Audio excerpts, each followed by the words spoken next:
Okay, before we get started, um, I just wanted I'm going to relate a story that Wainima told me about the origin of this place, origin of this space, of the student showcase, and it was actually the idea of our former math and science head Hank Miller, who passed away um, in March, and it was his concept that kind of brought this space to life, so that you students had a place to share your work with the entire college. And this is like just a little piece of his legacy. You know, he did many things for the college, but this may be one of the more important ones. So thank you, Wainima, for bringing that to my attention again. And that being said, we thank Hank, for this space, and we will get started. So our program is in the link, and I believe that Dakota language is first on that list. I don't think Misty is here, and I think what her students submitted some PowerPoints or some video presentations, and that is what I'm going to play first. So with that being said, let me look at my sharing capabilities here.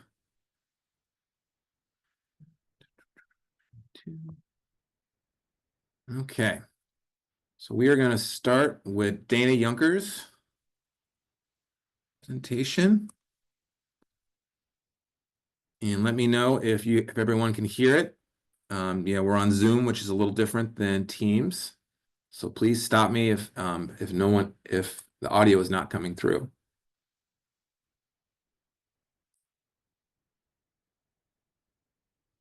Widakiapi. Duksha Wamani cha.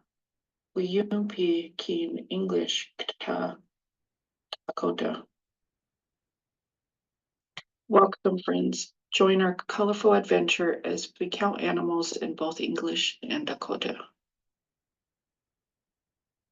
Mato Duta Waji, one red bear. Now let's count the Mato Duta in Dakota. Waji. Mato Duta Waji, one red bear.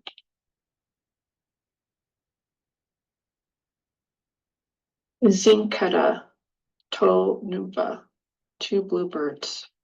Now let's count the Zinkara to Nuba in Dakota. Waji Nuba. Zinkara to Nuba, two bluebirds.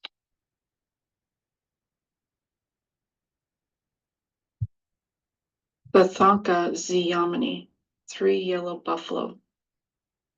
Now let's count the Thathanka Z in Dakota. Waji Nupa Yamani. Thathanka Z Yamani, three yellow buffalo.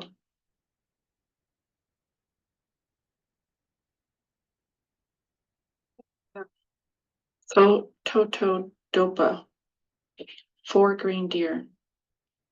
Now let's count the Thaka Toto in Dakota. Waji Nupa Yamani Dopa. Thaka Toto Dopa, four green deer. Shankagita Sta Sapta, five purple fox. Now let's count Shangagita Sta in Dakota. Waji Nupa Yamani Dopa Zapta. Shangagita Sta Zapta, five purple fox. Rastincha Shazi Shakpe, six orange rabbits. Now let's count Mastija Shazi in Dakota. Waji Nupa Yamani Dopa Zapta Shapkpe. Mastincha Shazi Shakpe, six orange rabbits. Shanktoksha Shaza Shakawi, 7 pink wolves. Now let's count Shunktocha, Shaza, and Dakota. Wanji, Nupa, Yamani, Dopa, Zapta, Shakpe, Shakoi. Shunktocha, Shaza, Shakoi. 7 pink wolves.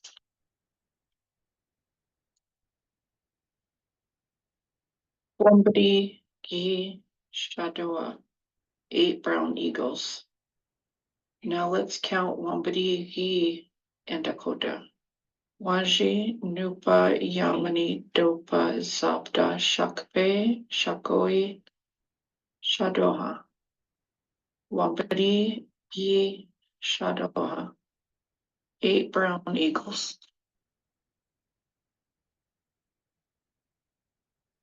Sapa, Napchiwanka, 9 blackfish.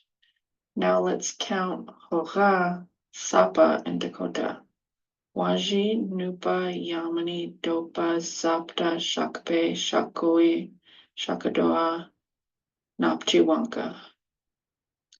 Hoga, Sapa, Napchiwanka, 9 blackfish.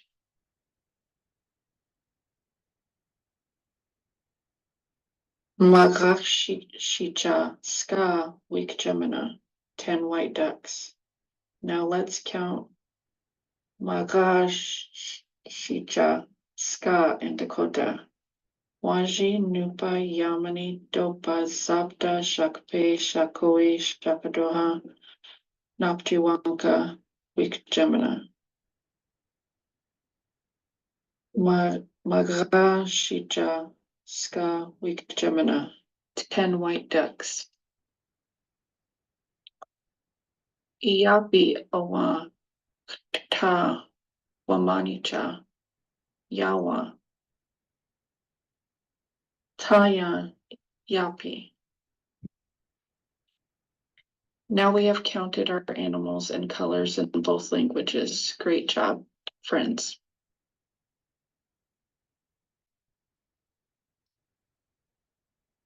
Okay, trying to keep it to 5 minutes, students. So I did a little editing, Dana's. Okay, we're gonna move on to Brenda Theones. Also in Misty Flowers Intro to Dakota class. Hey Zeke, real quick, I sent you or I sent a message in the chat. Christian Anderson's trying to get in. I don't know if you can invite him. He can't find his invite. Yeah, probably I'm kind of out of screens, but somebody could forward Christian the invite from their calendar. It should work as well. Thank you. Kunci maka akan Diego Wachi. Diego and Makiapi ka Colorado Springs, Colorado, Hemantaha.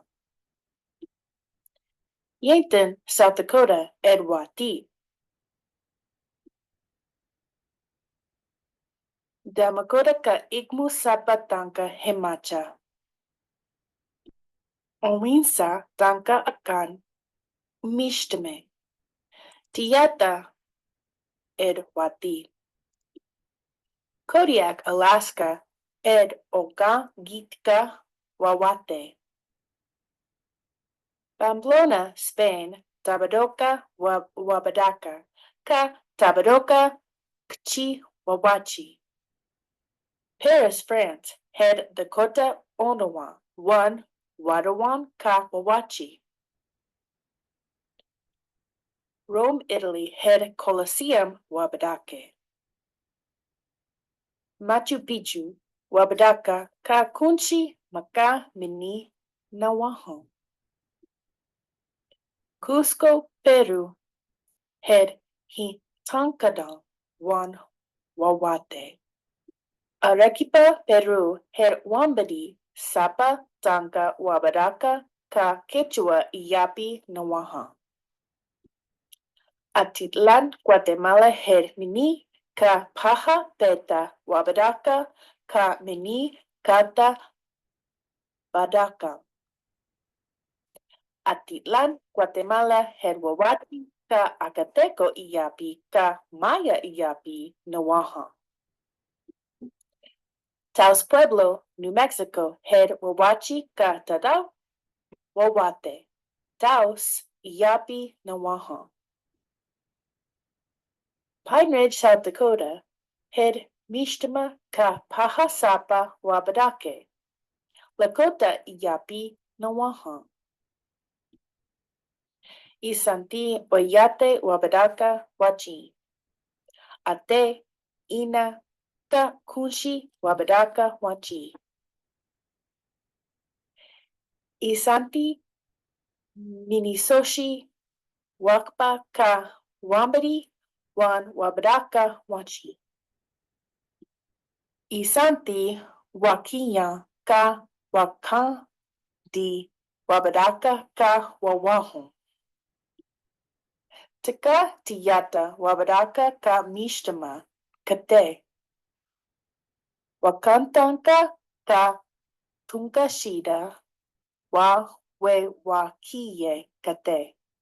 Damakota ka Dakota Iyapi Nawaha. Ishanti Badakata Dakota Wichoha Wankate. Pida Maya Kunchimaka ka Woyushkiya Wawachi Kate. That was fun. I should have asked, since Jenny is in the room, what the assignment was for Misty's final presentation. And maybe if I can get Jenny to hop, I see her camera still on before I introduce her video. Jenny, could you explain real quick what Misty's assignment was before we play yours? Yeah, I kind of explained that in my video too. Hang on one second here. So we had the option for our final to either create and illustrate a children's book on our own, all in Dakota, or we could translate a song that's never been translated into Dakota, and then you had to sing it as well. There were a couple other options, but she gave us like 3 or 4 options to do, to either create or translate something into Dakota language. Yeah, I apologize for not calling on you before the first 2 presentations, but thank you for that. It was fun trying to figure out the context based on Brenda's on the illustrations versus the language. All right, anything you'd like to say about yours before we play it? No, the video summed it up. Okay, thank you. Jenny Charette in Makiapi, Winona in Makiapi, Scotland, South Dakota, Edwati, Fairview, South Dakota, from Mataham. Hello, my name is Jenny Charette. I'm the firstborn daughter. I currently live in Scotland, South Dakota, but I'm originally from the Fairview, South Dakota area. Damakota Shni, I am not Dakota, but I have worked for the Santee Sioux Nation for almost 8 years now as an administrative RN.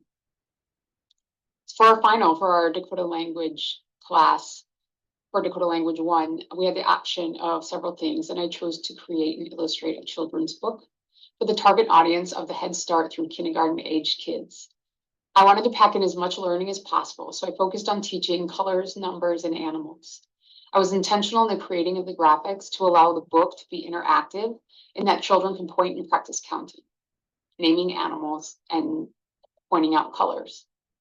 I debated about leaving the English translations out of the book, but felt it really helped to familiarize the language even more.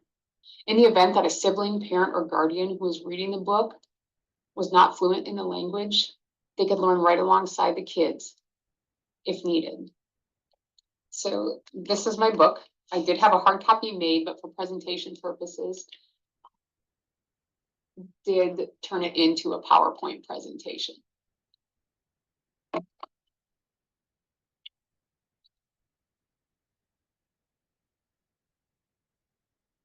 Wawapi Kaga-i, Jennifer Charette, 2025.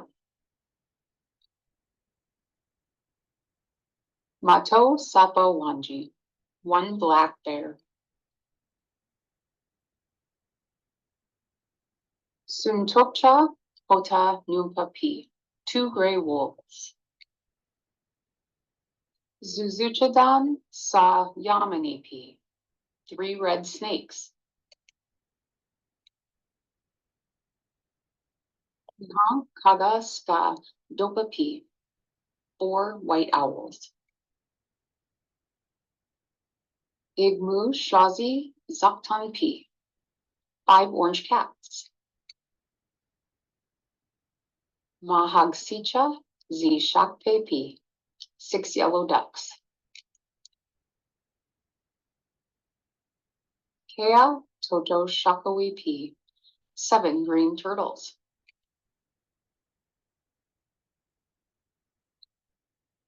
Shunka Gisha Adoka Pi, 8 brown dogs. Hoghan Stan Namchiwanka Pi, 9 purple fish.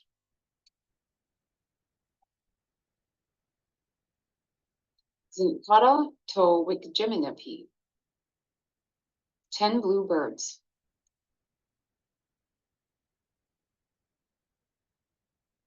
Kivamana Gika Ake Wanje Pi, 11 pink butterflies.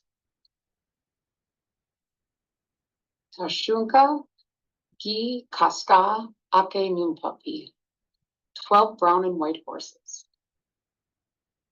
Shugeda Shazi Kaska Ake Yamani Pi, 13 orange and white fox. Mika Sapa Kaska Ake Dopa Pi, 14 black and white skunks. Wichara Sapa Kahota Ake Zaptan Pi, 15 black and gray raccoons. Tatanka Gi Kasapa Ake Shakpe Pi, 16 brown and black buffalo.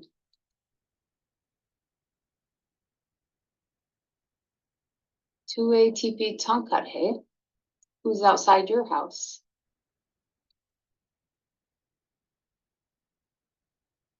And this is just a reference page for those who may be reading the book if needed.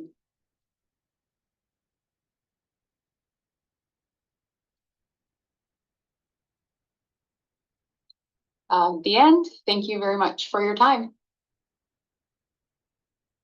So cool, Jenny. We don't have time to probably ask you how you put that together, but I'd love some time to hear about, how that hard copy got made. So anybody can drop any questions they have about that in the chat. I'm sure Jenny would love to sort of answer those when she has time. Oops, no, there, keep moving, Zeke. Oh, I forgot that. Okay. Blow this up a little bit. Looks like next on the list is Dr. Halega's Santee Dakota history class. I will let her introduce, I think Dr. Halega's here, introduce those presentations when she's done chewing. Sorry. Good afternoon. I would like to introduce students from my Santee Dakota history class. Throughout the semester, we looked at topics such as creation of Dakota communities, Dakota Sioux communities here along the Great Plains, treaties, the history of Minnesota, politics. We looked at the 1862 war, education, a lot of different topics. And for the final, I always give my students the option to write about what they want to for their final or present on their final. So it would be a topic that's of their interest, whatever area of interest that they had, what spoke to them or stood out to them from the semester. So I'd like to go ahead and introduce the students.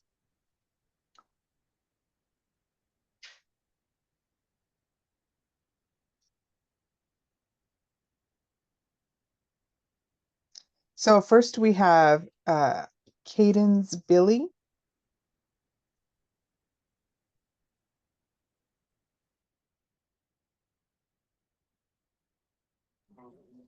Hi, I'm Cadence Bailey. Should I put my presentation on right now? Okay. Like he wants them to both be more with their spirituality. They all use. Sundance time or something. We were talking about from lecture or something. They don't. None of them. I don't know why it won't let me share. Okay. So this is my presentation.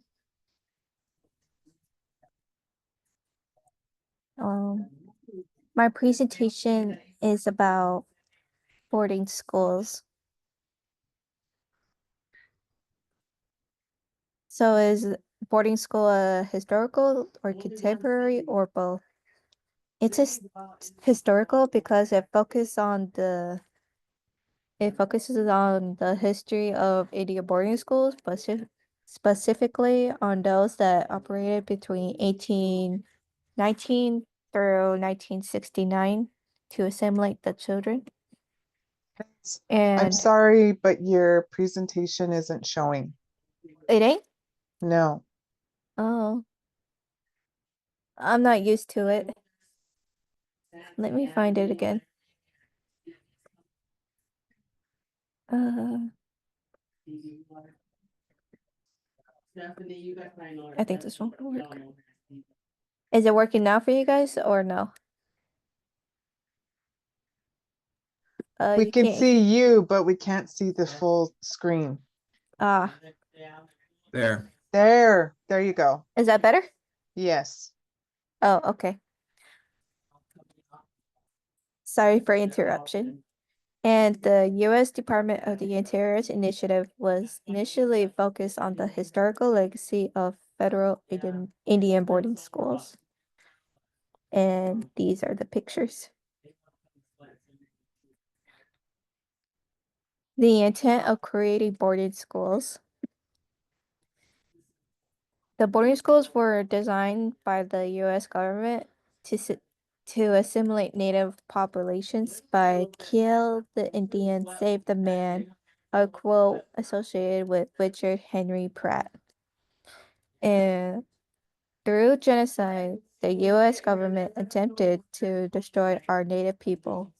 Native people's resilience and ability to adapt has survived colonization, historical trauma, oppression, and other challenges to this day.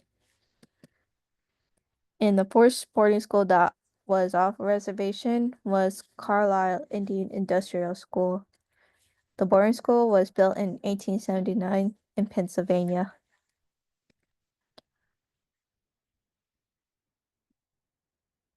My family experiences. My mother, Fallon Torres, she was sent to Flandreau Indian School in Flandreau, South Dakota. My grandmother, Lisa Hoffman, was sent to State Mary's Indian School for girls in Springfield, South Dakota. My great-grandmother, Judy Hoffman, was sent to Marty Indian Mission in Marty, South Dakota for kindergarten, State Augustine Mission in Winnebago, Nebraska for 1st through 4th grade. And my great-grandmother, Paul Saul Hoffman, was sent to Genoa Indian School in Nebraska. I think it was one of these ones.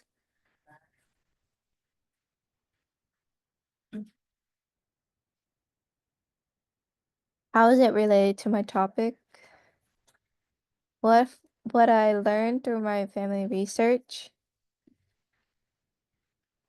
In addition to this course is that I come from a long line of boarding school survivors. Also, I have learned that our native nation's strength and prayers for the next 7th generation has brought us here today, adapting to Western civilization while carrying our indigenous identity. But through war and greed of land, millions of our people, animals, and ecosystems have been mentally affected, and have suffered great loss. As we walk into today's society, we carry our prayer, healing, understanding, survival, and great will to continue protecting our lands and people in a good way.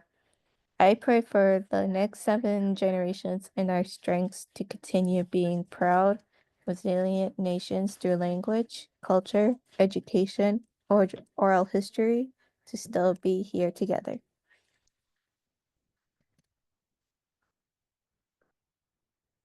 Why did I find boarding school important to me? It's because I come from a long line of boarding school survivors, but also learning something new about boarding schools. And I want to know why kids were forced to go to boarding school, and just thinking about the kids like that gone through boarding school, like they were forbid to speak their language, and also having their hair cut it, and also speaking English and learning what they learned through boarding schools. And these are my citations.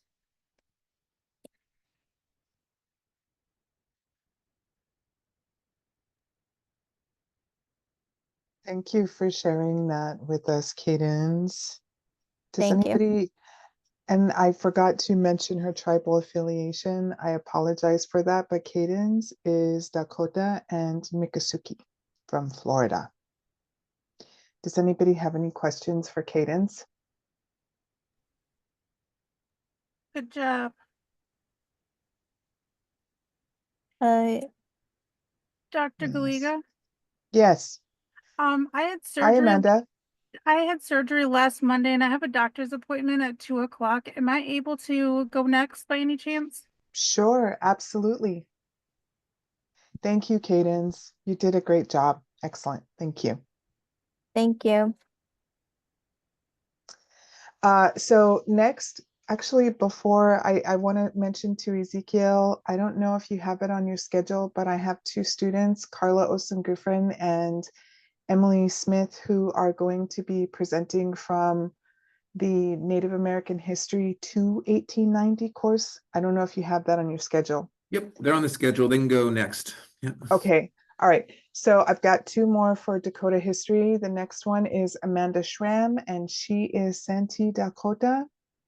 And I'll turn it over to you, Amanda. See if this works.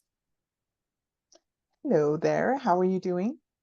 Good to I'm see hanging you. in there. I had a double hernia repair surgery last Monday. So Oh, all well, right. I hope you heal fast, heal good, heal healthy. Thank you.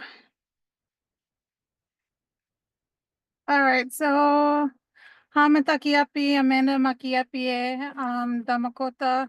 I live in Minnesota, so my presentation is on the 38+2 and Minnesota. So Minnesota, the land of 10,000 lakes, or the land of racism and the biggest mass execution of 38+2 Dakota warriors.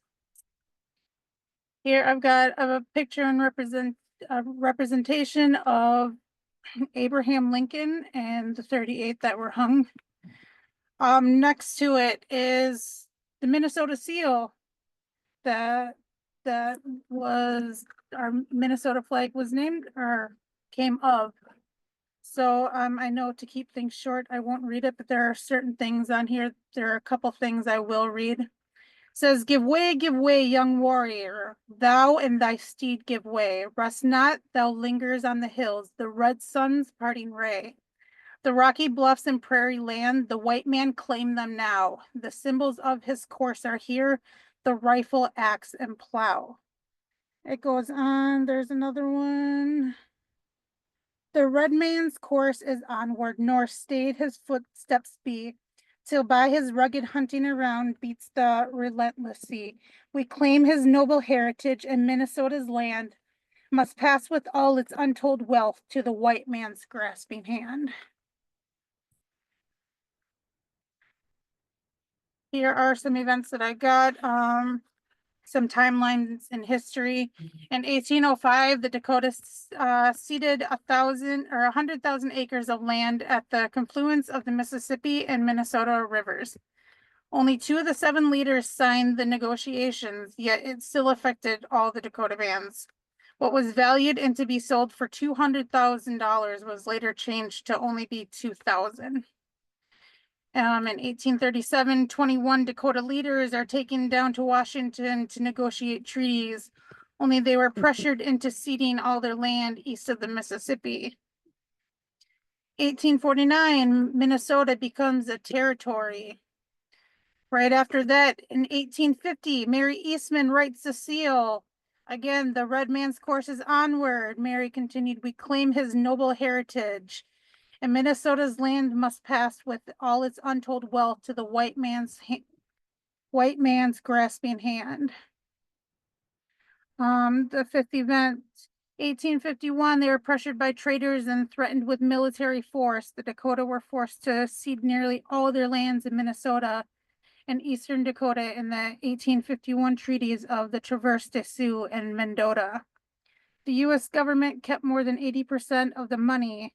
$1,360,000 with only, or $600 with only the interest of the amount at 5% for 50 years paid to the Dakota. The terms with the Mendota Treaty with the Midwakaton and the Wapakute bands of the Dakota were similar, except those payments were even smaller. In 1858, by 1858, the Dakota had only a small strip of land in Minnesota. Without access to the land upon which they hunted for generations, they had to rely on treaty payments for their survival. So where did all the money go? Though not as horrific as what the Osage Nation went through, many prominent early Minnesotans married into Dakota families to gain access to trading networks while trying to guarantee themselves more tribal payments. In the Traverse des Sioux, the fur traders received $275,000 of the money that was allotted. In the Treaty of Mendota, we got $90,000, and in 1837 on the land cession, another $90,000, and these included the generals that were rounding up all of our relatives. By 1851, the traders had on their books debts amounting to almost $500,000. The fur trade was declining, and without other means of getting their money, the traders looked to the funds the Indians would receive for their lands after signing the treaties. When the call for the treaty went out, traders flocked from the posts near and far to Traverse des Sioux in Minnesota or in Mendota to push the negotiations. 1 month after Minnesota became a state, Dakota people were taken to Washington to sign away the northern half of their holdings along the Minnesota River, an acknowledgement that white settlers had encroached on the land and planned to stay. The ceded land was to be sold to settlers, the proceeds going to the Dakota, though up to $140,000 could be used to pay the Dakota people's debts. The remaining reservation was to be allotted to individual Dakota families who were subsistent on annuity payments and farming. So the Native Americans who had churned to the farming then. Of the compensation promised to the Dakota for their land, debt payments inflated by the traders came off the top. Another $60,000 was to be spent hiring white blacksmiths and preparing the Dakota to make a transition to farming. The remainder was to be placed in a trust with 5% paid to the Dakota per year. Of this money, half would be used to buy goods and services from the traders. The trials. This event was a travesty of justice and demonstrative of America's ruthless westward expansion. These men were not criminals by any metric that considered survival a human right. They were Dakota people defending their land, their communities, and their lives from an encroaching empire. Following the Dakota surrender, the U.S. government wasted no time in establishing a military commission to try the captured Dakota. These trials were by any standard a mockery of justice. Many trials lasted only minutes, often conducted without transition or legal representation. Some men were convicted based on hearsay or mistaken identity, condemned without a shred of concrete evidence. In total, 392 men were tried, 303 sentenced to death, and 16 were given prison terms. The remaining prisoners, nearly 1,600 in number, were taken to Fort Snelling, where they were detained under harsh, inhumane conditions. So was this legal or not? The trials of the Dakota were conducted unfairly in a variety of ways. The evidence was sparse, the tribunal was biased, the defendants were unrepresentative in unfamiliar proceedings conducted in a foreign language, and authority for convening the tribunal was lacking.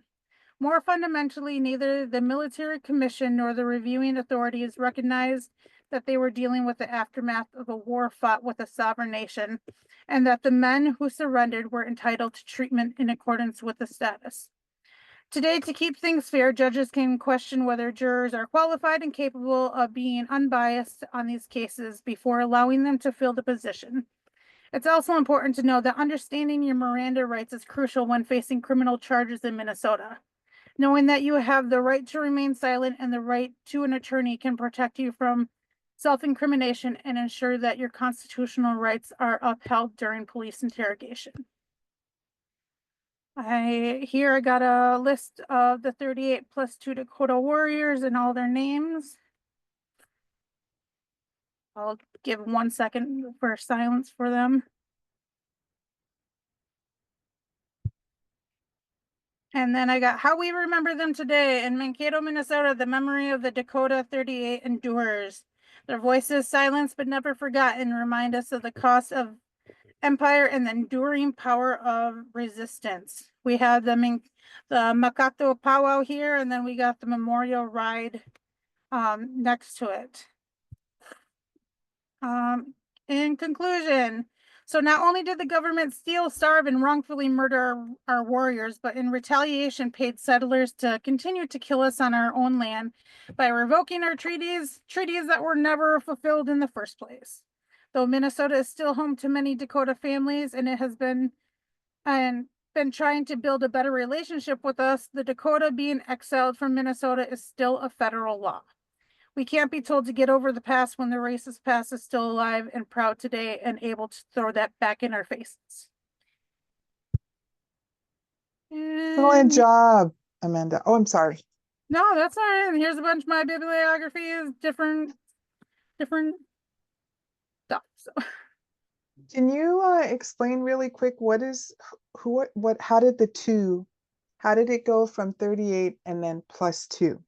So the 38 were the ones that were convicted, but we had 2 warriors who escaped to Canada and were brought back, and then they were hung. So they were originally supposed to be part of the ones hung, but they escaped and were traded back in.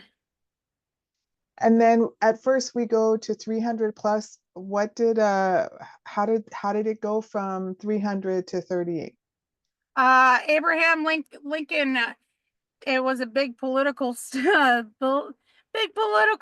You know, they had the Emancipation Proclamation going on too, and they didn't want to have multiple different things going on at the same time.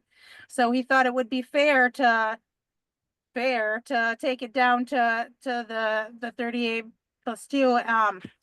But he first was only going to do it by rape, and he would have only had 2 people to hang if he went by that. So then he upped it to the murders and all the people that had been killing the settlers. So, and one of them, Baptiste Campbell, is one of my relatives. So Thank you very much. Excellent job. Thank you. thank you. Any questions for Amanda?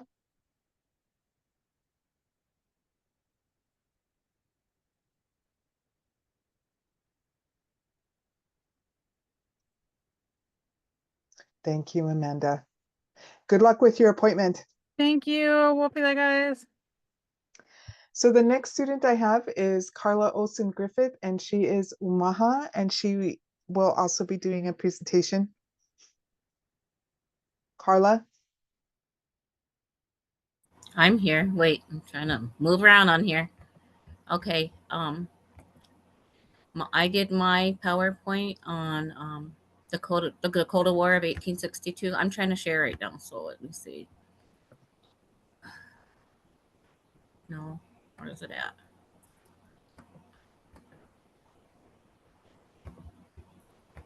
Are you gonna have? Okay, where's it at? Where's my? Oh, right here. Okay. I'm clicking on the wrong share.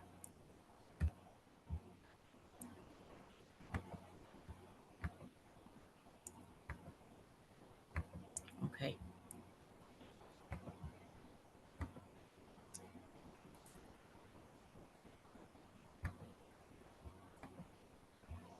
Is that there? It's there. You can see it. Okay. Okay. Start my slideshow.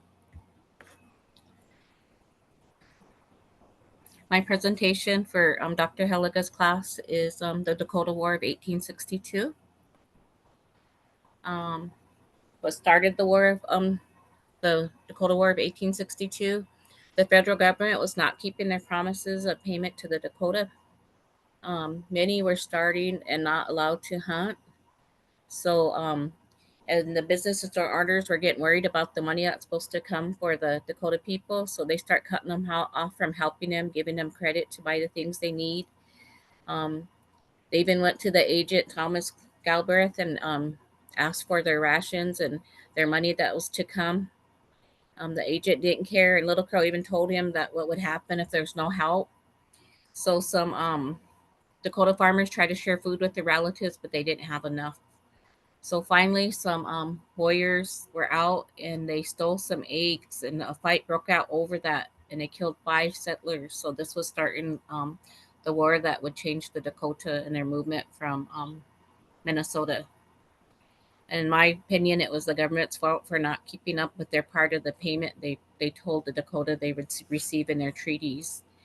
So it was a turning point for the Dakota people, where they were moved to all the other places before ending up where they, Santee, specifically in Nebraska.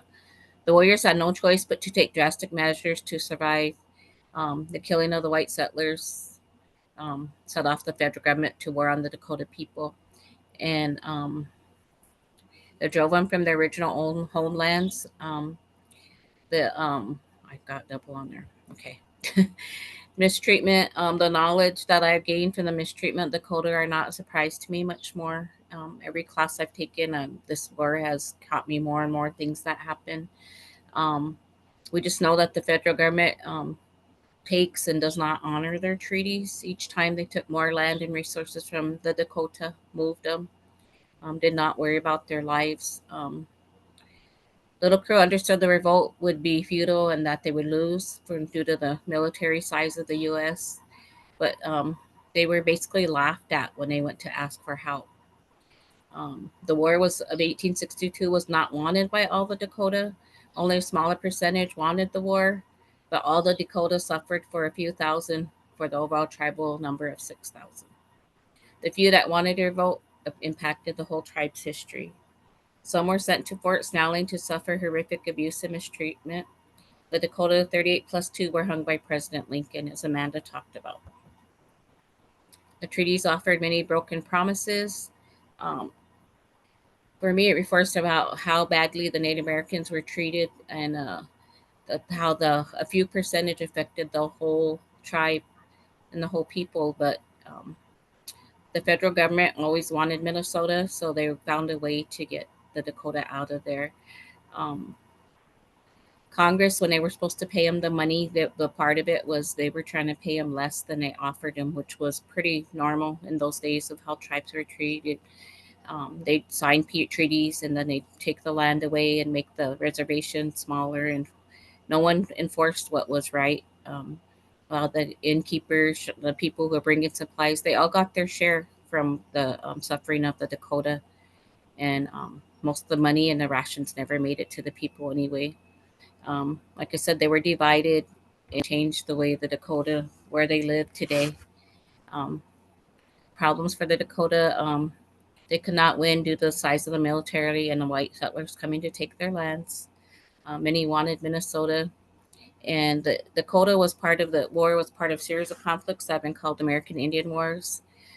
These caused starvation, disease, massive dissemination of the Indian population across the United States. So Dakota was unsure of their future, but it was not going to change as and forts were being built to take their land and resources. So this was just another move by the government to do that. The Dakota today reside in present-day reservations in North Dakota, South Dakota, Montana, Minnesota, and Nebraska. Key reservations include Standing Rock and Fort Peck in Minnesota. Therefore, federally recognized Dakota communities: Prairie Island, Lower Sioux, Upper Sioux, and Shakopee, and one non-federally recognized in Mendota. And outside Minnesota, the communities were there's some in Canada. So several major areas include reserves called Santee, Nebraska, Siston, Devil's Lake in North Dakota, and reserves in Manitoba and Saskatchewan. The Dakota War of 1862 impacted the treatment of Dakota people and the lack of care by the federal government. The Winnipeg people, this is very interesting as I learned. Everywhere that Dakota went, seemed like the Winnebago people were also pushed out and included in that. They lived in Minnesota as well. So they basically everywhere the Dakota went, the Winnebago Ho-Chunk people went too. The federal government, in my opinion, found another way to take Minnesota lands and resources for their benefit. Laws remain today that the Dakota people cannot reside there. This law is not enforced. The Dakota War of 1862 was the beginning of much hardship, and multiple moves to many reservations, starvation, mistreatment, and disease killed many of those who were not even part of the war. The Dakota War of 1862 is another travesty in the building of the United States of America. This war relates directly to the Santee people who are Dakota and live in Nebraska today. And those are my references. That's it. Thank you. Carla, so Carla, you said that there were people that did not want the war. There were Yeah. some that did. There were people that did not want the war. Mhm. And so Dakota people were helping settlers, is that right? And then can you speak on that a little bit and then let us know what happened to them? Were they treated any differently for helping or staying No, clear? the ones that didn't want it, and some of the stories you shared with us, like the one grandmother that shared what happened to her family, many of those weren't written in history, so those are like being shared now and written. And they didn't want it because they knew the people were coming, but they still suffered the same consequences and went to Fort Snelling, where they starved, weren't given food, got the disease, weren't given proper clothing in the wintertime. They suffered the same consequences as the rest of the ones that did. And some of them even got away that caused it. But like Amanda said, some came back, like those two, they were caught when they came back and hung too. You, excellent job. Thank you very much, ladies. Thank all three of you. Does anybody have any questions for Carla? Okay, I'll turn it over to you, Ezekiel. Thank you, Carla. We're gonna transition it right back to you, Dr. Halagas, so you can have your students from your Native American History to 1890 class. Okay, all right. Well, so history to 1890, we covered some pretty deep topics this semester. We looked at a lot of the wars and policies that were and events that were happening, but we looked at it from an entirely Indigenous perspective. That is a part of history that is never taught in schools, and it's not typically general knowledge, but the history is there. It's just not shared. So we looked at that history. And again, for finals, I always give students the option to choose a topic that stood out to them for the semester, something that they want to write about. And so I've got two students who are presenting. And the first one I would like to introduce is Emily Smith, and she is Ponca.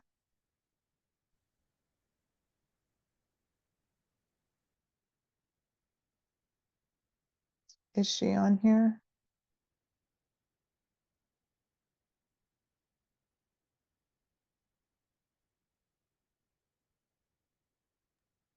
Don't see her. I don't see her either.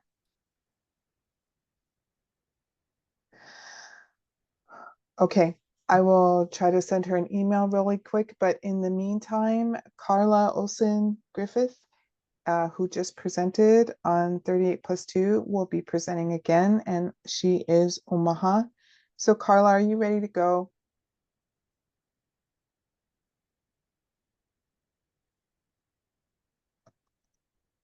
Yeah, I'm ready. I'm trying to load my PowerPoint. Thank you. Mm-hmm. Thank you.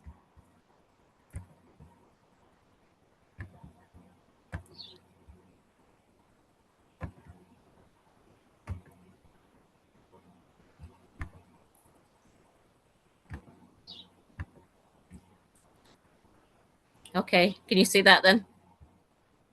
Yes. Okay, so I'm doing an Omaha Treaty of 1854 for my Native American History to 1890 class with Dr. Halligan. And the Omaha people, they came from the Ohio River Valley and settled several times before settling in our current reservation. The Omaha Treaty was made, what part of this move for the Omaha tribe. The Omaha grew weak from smallpox and lost many tribal members due to disease upon their moving. They were forced to finally abandon their big village by the closer to the mouth of the Platte River in 1845. The Omaha tribe lived in the Missouri Valley since the 1700s. The big village on Omaha Creek was the principal Omaha village from 1775 to 1845, with the population estimated to have been around 2,000 people in 1795.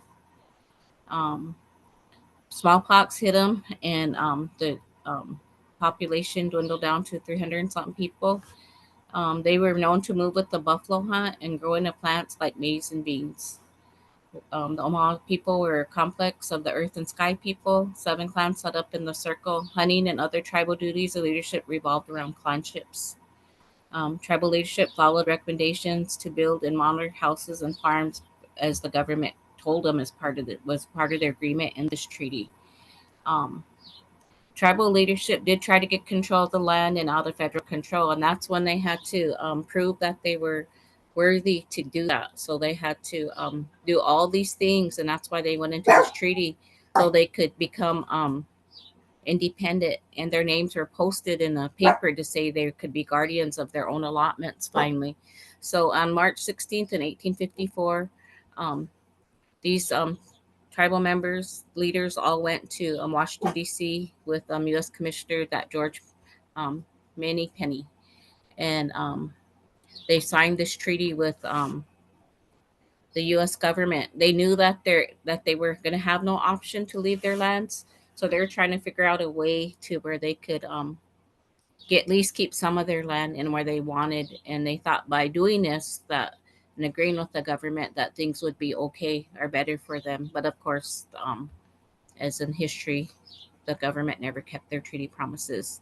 And they wanted these homelands, so that's one of the reasons they tried to settle here. Federal government movement for native to reservations.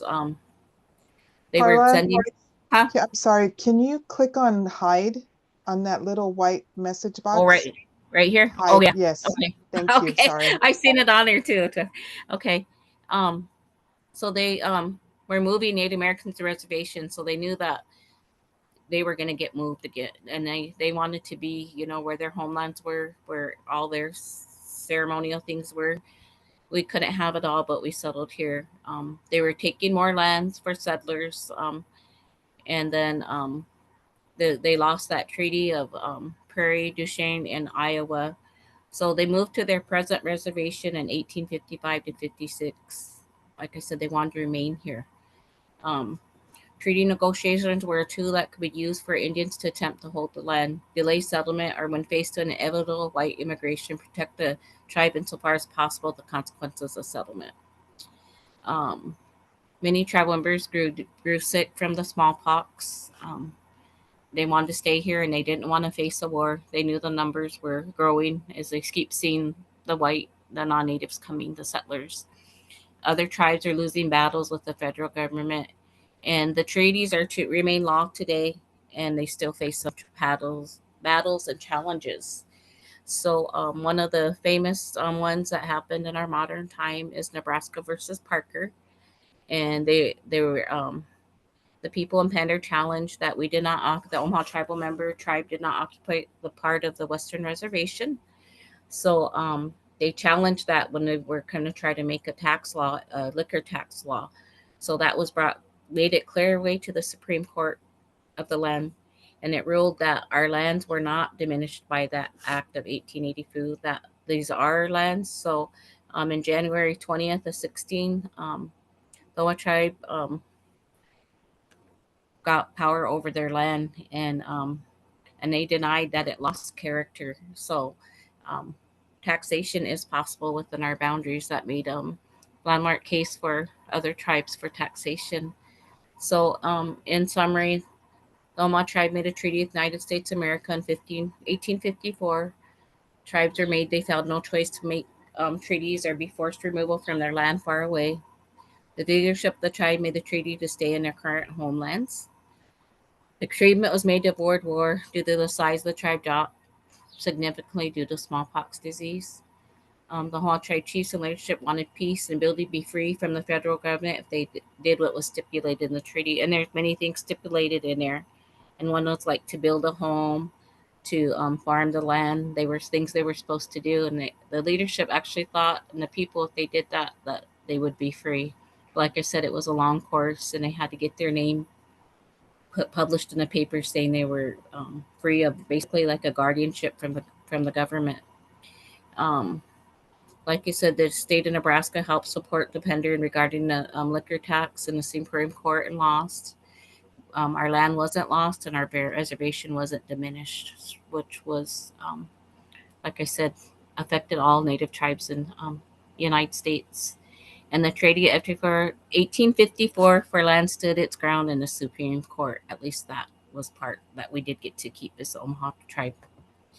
And those are my references. And sorry. Excellent job. Excellent. Mm-hmm. Anybody have any questions for Carla?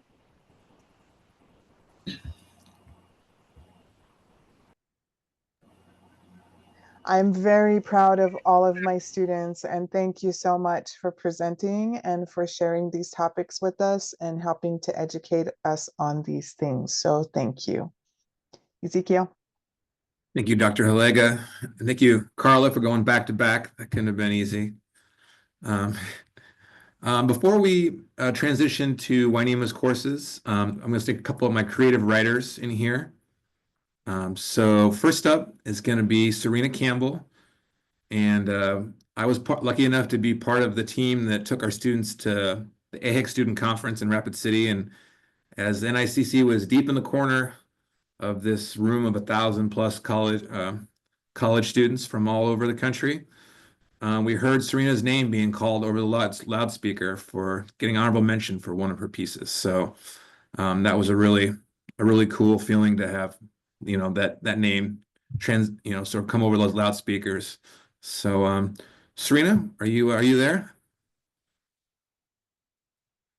Yeah, I'm here. Take it away. Okay, give me a second.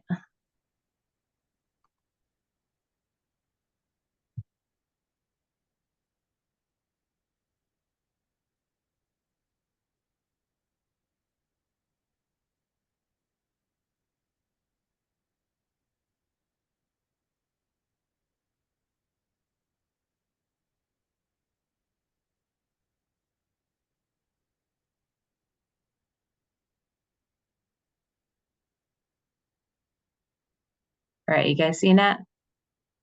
Yep. Okay. Oops.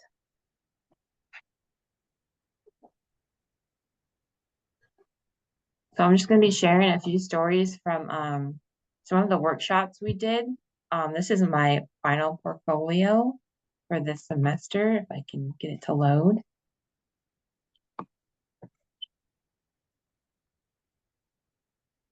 There we go. There's my intro.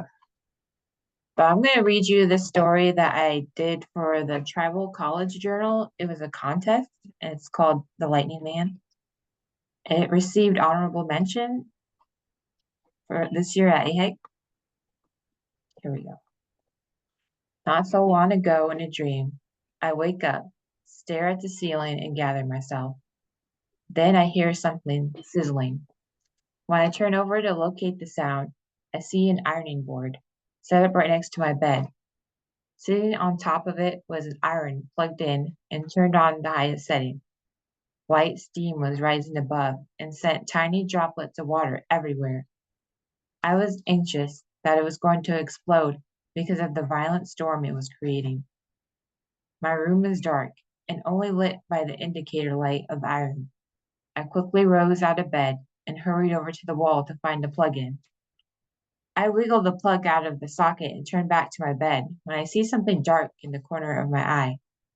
The figure of my younger brother, Sunka, is standing in the hallway, looking into Tibdo, my older brother's room. Sunka motions me to come to him. His eyes are fixed on something and never breaks his gaze, to look at me while he is waving me down. I enter the hallway and see him gripping a baseball bat. The air suddenly becomes thick with apprehension, and I see his face is petrified.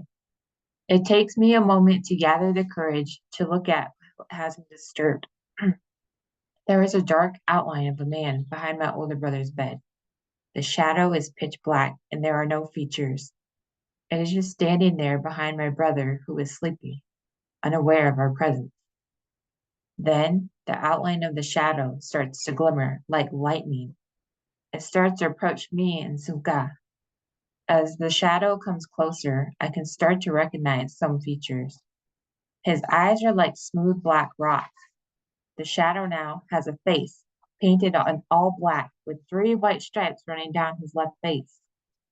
His gait and movement are crooked and jagged as he staggers close to us. He crouches down behind a chair and a few feet in front of us. There is silence as the shadow stares at us. Sunka and I are both stunned. We do not move. I now understand why Sunka grabbed the baseball bat. He was startled and could not comprehend what we were seeing. Suddenly, the shadow speaks to us in a spine-chilling and jittery voice. Don't get Jave. I do not understand. I look over at Sunka and see he is no longer with me. And the dream ends. A few days later, I told Tibdo what I saw in his room. He tells me the name of the shadow man and who he is. He said the lightning man was here to help our family, and in the dream, he was asking me what was wrong. The end. And then I'll read the last one I did for workshop was this one I really liked called Prairie Sounds.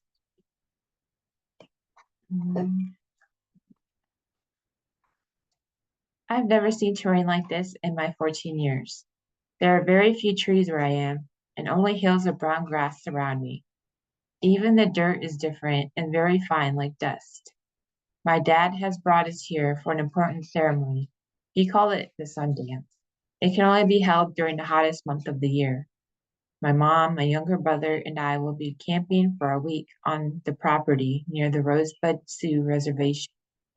I am from the city and I'm used to all the amenities the city offers. There are no cell phones or electricity, and if nature calls, I must walk to the nearest outhouse. I dread having to go because of the bugs and the smell. The only light comes from the property owner's tiny home. He's the one in charge of the ceremony, an elderly man with a weathered face and a slow pace. I don't remember too much about him. He was very enigmatic. One time, my younger brother told me he was in our house one morning when everyone was sleeping. My younger brother said that he went downstairs and just saw him sitting on the couch when nobody was around. My dad had known this man since I was born, and I remember going to ceremonies a couple times growing up. This is my first time on this property, and the furthest west I have been in my life. We turned off onto a dirt road and drove a mile to the property. The ground was littered with prairie dog burrows. I could not see them scampering across, and I could see them scampering across the prairie when we entered. We set up camp near some of their burrows. There is barbed wire fence that separates us from them. In the distance, you could hear them warning each other about us. High-pitched squeaks echoed in the hills behind our tent. My brother and I have never seen them before. We wanted to cause trouble for them and play whack-a-mole. However, our dad was one step ahead of our plans and strictly told us to leave them alone. As we finished setting up, the sun is starting its descent. The squeaks are becoming less frequent. I take a walk around to admire the beautiful scenery that the sunset has provided. Aside from kids playing nearby, it is peaceful. There is no breeze and it is very quiet. It is almost dark when I return. I'm exhausted from the battle of setting up camp in this prairie heat. I crawl into the tent and fall asleep within minutes. Sometime during the night, I woke up to a strange sound outside. This place is filled with noises I've never heard before. This one sounded like a train changing rails, a screeching sound, which, because of our position in the hills, becomes echoed and eerie. It reminded me of the movie Jurassic Park. It sounded like a dinosaur from the newest film. My mind skips ahead and thinks there is a giant prehistoric creature outside looking for its next meal. I am extremely terrified and quietly try to wake my mom up next to me. She doesn't hear the noise because it has gone silent. I try to explain to her why I'm so scared. Then, somewhere in the distance, another one sounds off. She explains that those are elk. I have only seen pictures of elk, and I had no idea they lived here. I always imagined they lived further west into the mountains. She said they are probably up later because it gets too hot for them during the day. I lay back down and stare at the tent ceiling. Instead of going back to sleep right away, I think about how much I miss home. It might be midnight right now. I could be at home in my air-conditioned living room watching TV on my couch. I also reflect on the elk, the other animals, and the scenery I've experienced earlier. I read in school that prairie dogs used to live in my area back home, and I'm sure that elk used to live there and everywhere else too. And that's it. Thank you, Serena. Beautiful Yep. fish out of water piece. Yeah. Okay. My other creative writing student is going to share a couple of poems today. He's named Anthony Medina. And Anthony on day one walked in with a literal duffel bag full of old poems and songs that he had written a long time ago, all handwritten. And a lot of his workshop pieces have been kind of transcribing and moving those onto a word processor. So Anthony, go ahead and read us a couple. Okay, I'm gonna read this place. I wrote a long time ago. So here we go. As I shut my eyes, I began to slowly cry as tears of joy rolled down my face. My imagination lets me see this place I will always want and forever need. Although many of times this place is a place I couldn't be. My own faults are the reason my wishes and emotions for this place stay deep down and far away inside of me. As I stayed gone for so long from this place, trying to make things right for what I did and do so wrong, this place is my soul's sunset. This place is my heart's morning dawn. This place, I will bet, is everyone's favorite song. God sings it to you and your loved ones who should hold on to these words as true. This place, everyone knows, this place God gave to us all. This place within our souls. God always knew this place he made the heavens for me and for you. And this place, do not live fast, but cherish and live slow. This place is where my heart's at and where my heart's supposed to go. This place we all have one. This place you should always remember and know. This place no one should ever let go. This place is a part of your heart and soul. This place we all call home.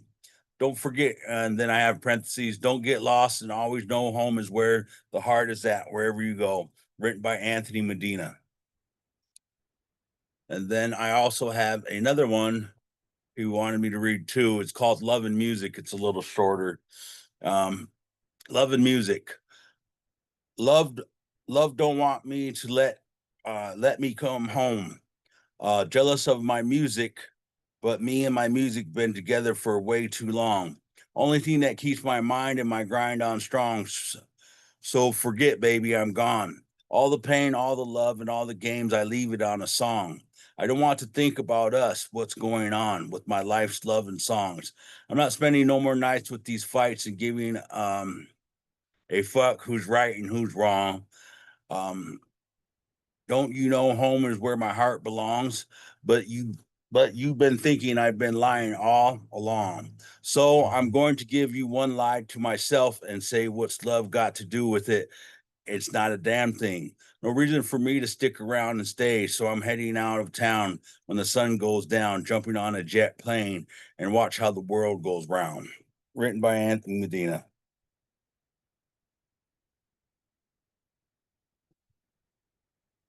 That's it. Did you hear me? I cannot hear you. Yeah, who heard you?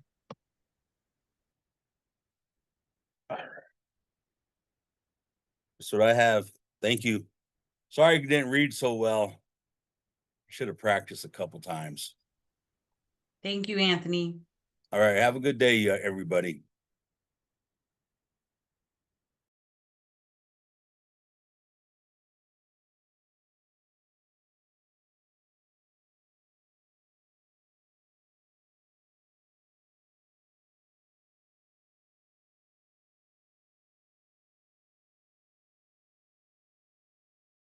Zeke, you're muted. Thank you, Don. So yeah, we're going to transition to Wainema's courses. The first up is Native American History since 1890. I'm also lucky enough to be enrolled in that class. Wainema asked me, Wainema final presentation, our final grade was based on group work, where we sort of had to take the student learning outcomes and create presentation on them. And so our group went on Wednesday, and it was a 45-minute presentation. So it was very daunting about how we were going to present that today. But then suddenly our group kind of disappeared into the earth. So Wayne, did you want me to try to summarize that, or should we keep moving on to your other student? No, I think aren't the other students here to help you? They had some scheduling issues, so. Oh, okay. So is Wyatt here? I know he was. I thought I saw him. Oh, that's Omaha Tribal History. Oh, Yeah. that's right. Oh, yeah. I was Oh, doing I'm a survey thinking about class. that. Oh, yeah. Okay. So why don't you go ahead and quickly go ahead and summarize it then, Zeke, really quick, because all of that work, I think it needs to be reflected. It was awesome. So Hey, Nick is here. He can help you, Zeke. Okay. Nick Yeah. is here. Yeah, and I can't see everybody. It's a little bitty, teeny tiny line with like 5 or 6 people showing. So Nick's here. Yeah, let's do this. Okay. He's gonna be joining soon. Okay. All right. Thank you, Zena. Very briefly, the 6 student learning outcomes in the course, we sort of divided amongst the 6 of us, and we each created slides to sort of represent, and then we packaged together, and we sort of cover everything from the major pieces of federal legislation to the different sort of time periods, and sort of between actually reaching before 1890 and moving into the present, and then trying to and then sort of the social movements around those, and then sort of eventually trying to synthesize and bring it all together. And like I said, it lasted 45 minutes. Nick, what would you like to say about the piece? Because I think if we just quickly summarize it and move on to you, Zena, that would probably be the best move here. He is currently doing something right now. He wanted to do it after. Oh, okay. Okay. So I believe Zena was from the other group and is going to present a piece of her group's presentation. Is that right? Yeah, I think she's got the entire slide. And Yeah. I asked her before if she's comfortable doing it all Okay. and by herself, and she was agreeable. So yeah, so everyone, my students reflect what we learned in class and more. And their work this year has just been particularly awesome, and I'm so glad that at least somebody from there decided to come back and to do this because they were all getting shy. And I told them this. Megan was a little bit strict. When you got to 10 minutes, it was done. And if you were at 5 minutes, you were cut off. But I think from the way this is going, I think we have some time, Zena, for you to go ahead and go through all the slides. And then we can move on to Zeke and Nick by that time. Okay, thanks. All right, go ahead. Okay.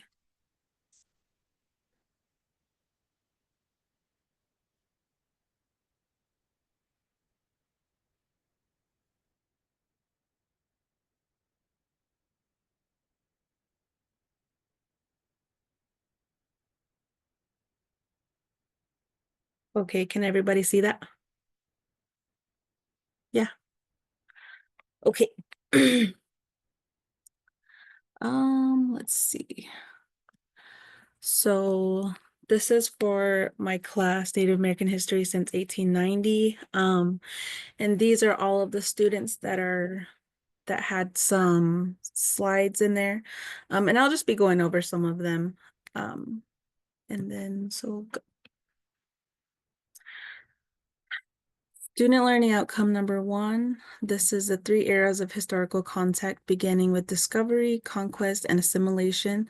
The importance of treaty making as the supreme law of the land.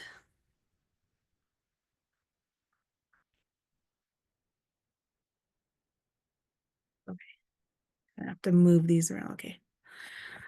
Discovery era. In 1778, the U.S. signed its first treaty with an Indian tribe, the Delaware Indians. In 1871, when the treaty-making era formally ended, the U.S. had signed more than 350 treaties with the Indian tribes. Even after 1871, there were many written agreements between tribes and the United States that functioned like treaties. And this is the picture of the Delaware tribe. I thought that was kind of neat that I was able to find something like that.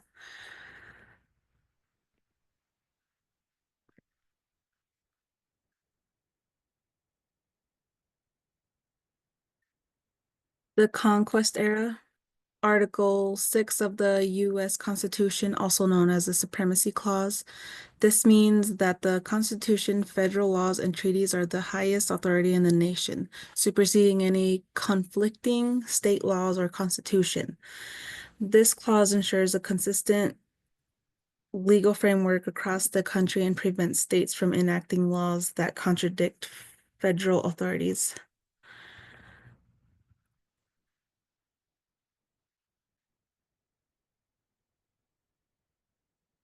The assimilation era. Hang on. This thing is kind of in my way, so I can't really read that. Okay. Assimilation era. The U.S. government aimed to keep indigenous people from using their own culture, language, and way of life. Treaties were used to negotiate agreements with Native American tribes, often require them to cede land, relocate to reservations, and adopt certain assimilation policies in exchange for promised benefits like payments or reservation land. And this is a ledger art piece. It kind of it identifies as like, how people were taking away our rights, making us change to be, as white people. And I just really like this picture too, because ledger art is I really like it. And it's very unique. And here's the next one. National social movements, American Indian Movement, National Indian Youth Council, the National Congress of American Indians, Office of Indian Opportunity. So now I'll be reading into the other students' slides. American Indian Movement, also known as AIM, was founded in 1968 and was a significant force in the Native American civil rights movement. They advocated for tribal sovereignty, self-governance, and the protection of treaty rights. AIM continued the three main actions of AIM: the occupation of Alcatraz Island, 1969 through 1971. AIM and the other groups occupied the abandoned federal penitentiary to protest the federal government's policies towards Native Americans. The Trail of Broken Treaties, March 1972, a cross-country march to Washington, D.C. to demand treaty fulfillment. Wounded Knee Occupation, 1973, a standoff with federal authorities on the Pine Ridge Reservation to protest corruption and federal policy lasting 71 days. Goals and objectives. Goals evolved over time, but generally encompassed tribal sovereignty, self-governance, protection of treaty rights, land rights, ending federal Indian policies, cultural revitalization.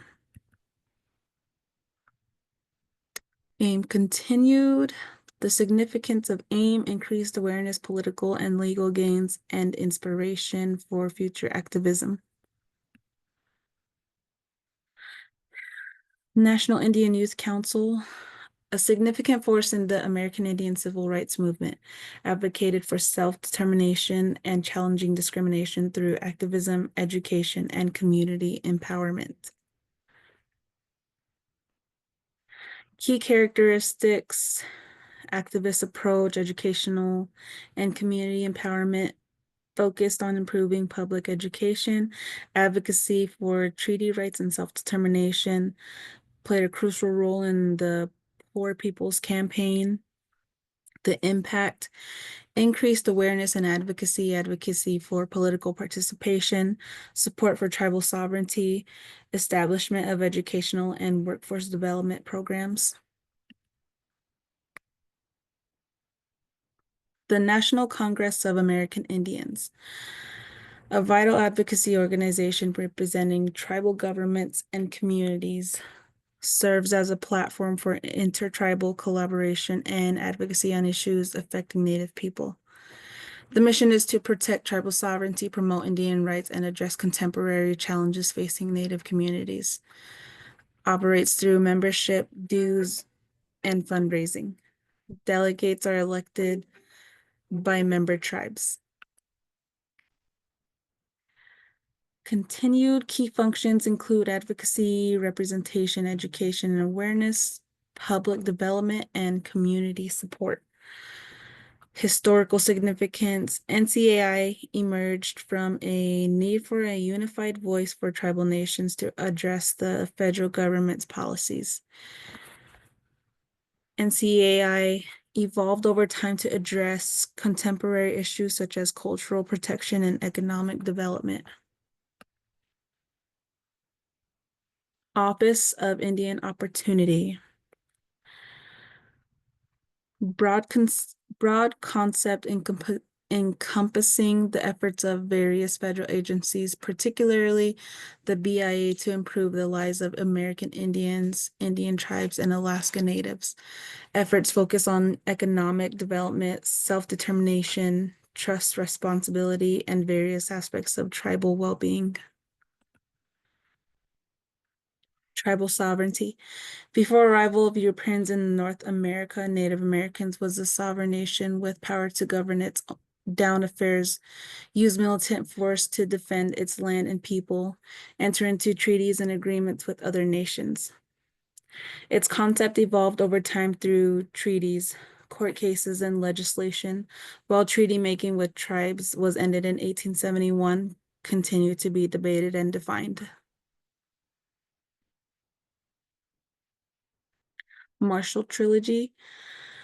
In 1823, Chief Justice John Marshall wrote the first 3 cases of federal Indian law that declared tribal sovereignty and established doctrine of federal trust responsibility.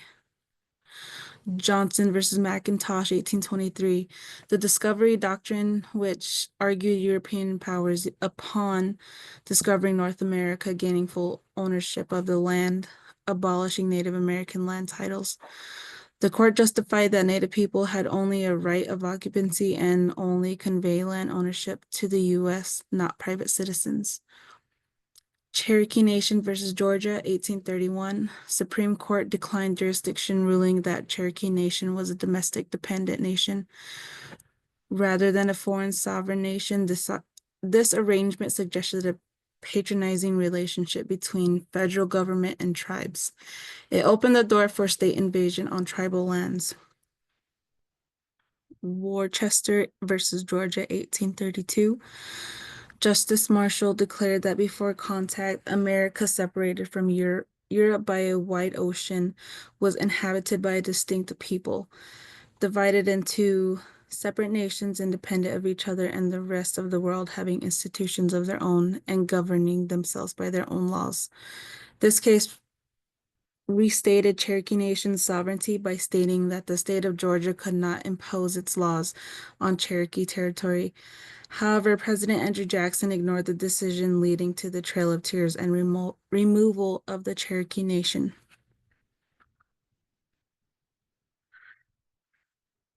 United States versus Kagama. I'm not sure if I said that right. Established federal authority over Native American tribes and sustained the constitutionality of the Major Crimes Act of 1885. The case involved Native American Kagama tried for murder on reservation in California. He argued the Indian Appropriation Act granted federal jurisdiction over certain crimes committed by Native Americans was unconstitutional. The Supreme Court sustained the act, support that the federal government had the power to legislate regarding Native American affairs. This decision strengthened federal control over Native American affairs and reduced tribal sovereignty.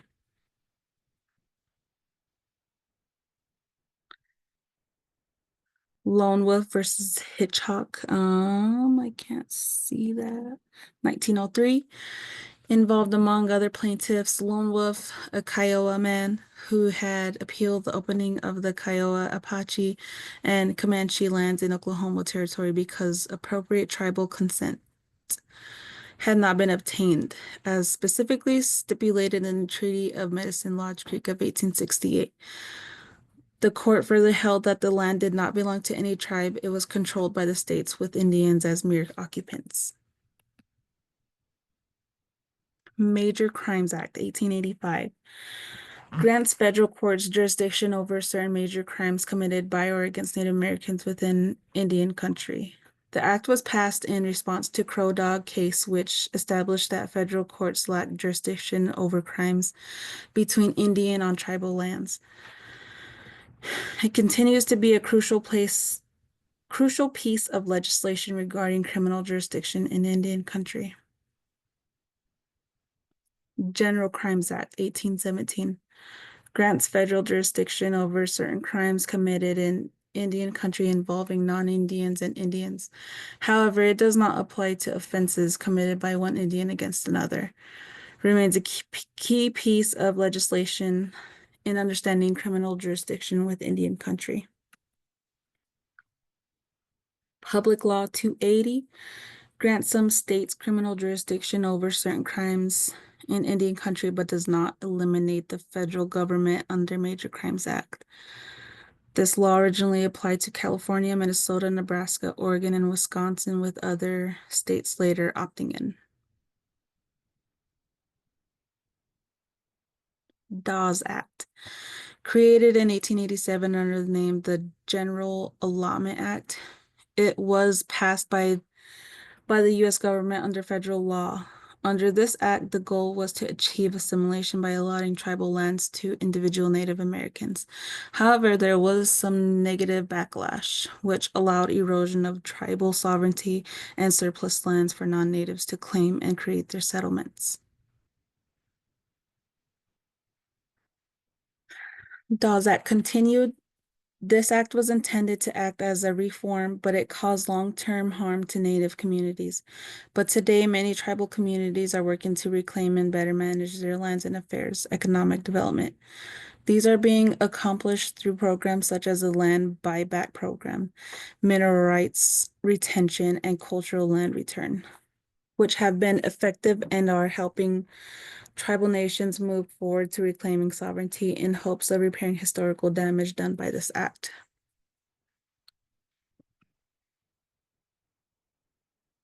Understanding the Dawes Act.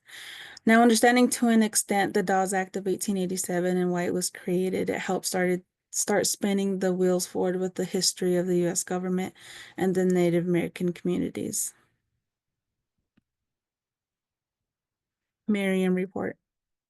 The Dawes Act caused mass land loss, cultural breakdowns, and poverty in most cases.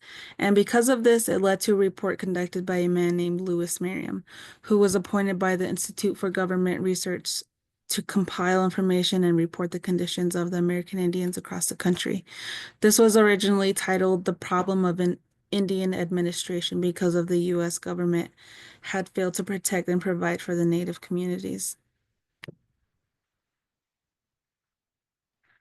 Indian Reorganization Act of 1934. From the Merriam Report of 1928, much of the data used to reform American Indians led to a new policy through legislation known as the Indian Reorganization Act of 1934. Through this act, it strongly influenced succeeding policies in land allotment, education, and healthcare. The reasoning was that the federal government failed its goals of protecting Native Americans, their lands, and their resources, both personal and cultural.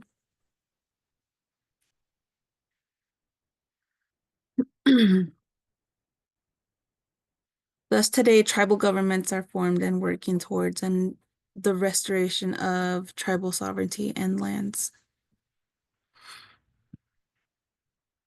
Termination policy. This continued until 1950 when the IRA was terminated by House Concurrent Resolution 108, aka Termination Policy, which a congressional resolution advocating for the termination of federal supervision of American Indian tribes and the assimilation of Native Americans into mainstream American society was brought back into our world.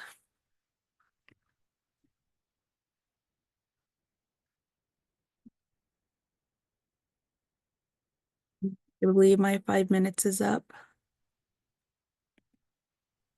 Thank you, Zena. Well, I was thinking she could finish, right? Oh,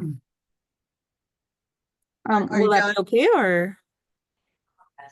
Do you want to finish? How many more slides do you have? Let me see. Oh, just Looks like a couple more. yeah. Okay. Yep. Can she finish, Zeke? Faculty, can she finish? of course. My apologies. Okay. Termination. Wait, did I read this or no? No. Yep, go ahead. Termination policy continued. This resolution was aimed at ending the federal government's special relationship with tribes, including terminating federal trust responsibilities and subjecting Indians to the same laws as the other citizens.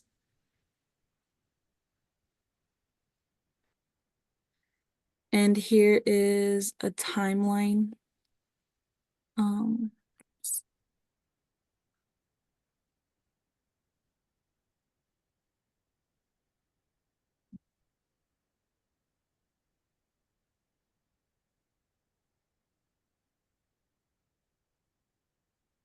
Federal Indian policy and legislation. Yeah, this is just a timeline of all of the acts or whatever. Let's see. Through numerous acts and legislative measures such as the Dawes Act, IRA termination policies, and even more recent laws like the Self-Determination and Education Assistance Act,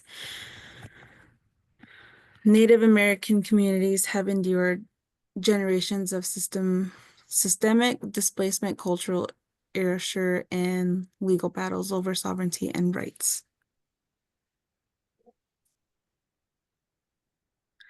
Despite these ongoing struggles, we continue to move forward, preserving our cultures, revitalizing our languages, and asserting our sovereignty. Our resilience is reflected in the strength of our communities, the growth of tribal colleges, the return of ancestral lands, and the ongoing fight for representation and justice. We are still here, still thriving, and refusing to be erased.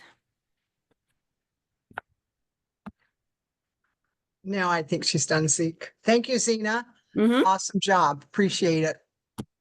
I think you hit every single point in detail. Thank you. Mhm. Juanima, would it be okay if we move on to Omaha tribal history? Let's move on. Okay. I'll let Thank you, you. Zena, again. Okay.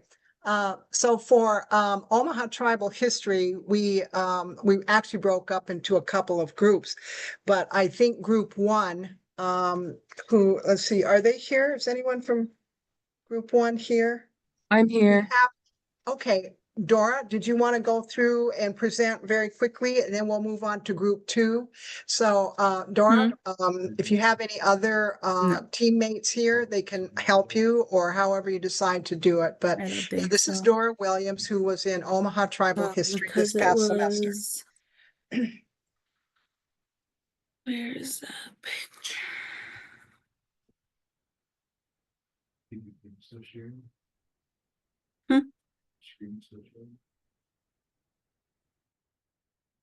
Zeke, is Dora on? I Yeah, see hold on. Zena. I am trying to Okay. bring up the PowerPoint. I'm sorry. Without showing all my work details. Okay, so Fine. today I'm going to start out with a video. In our original presentation, we showed a 9-minute video of the Dagiha people. It is a bunch of interviews of people from the Ponca, the Omaha, the Osage, the Quapaw, and the Kaw, talking about our languages and where we all originally came from. So I'm going to start out with a little bits and pieces, and then we can go on into the slideshow.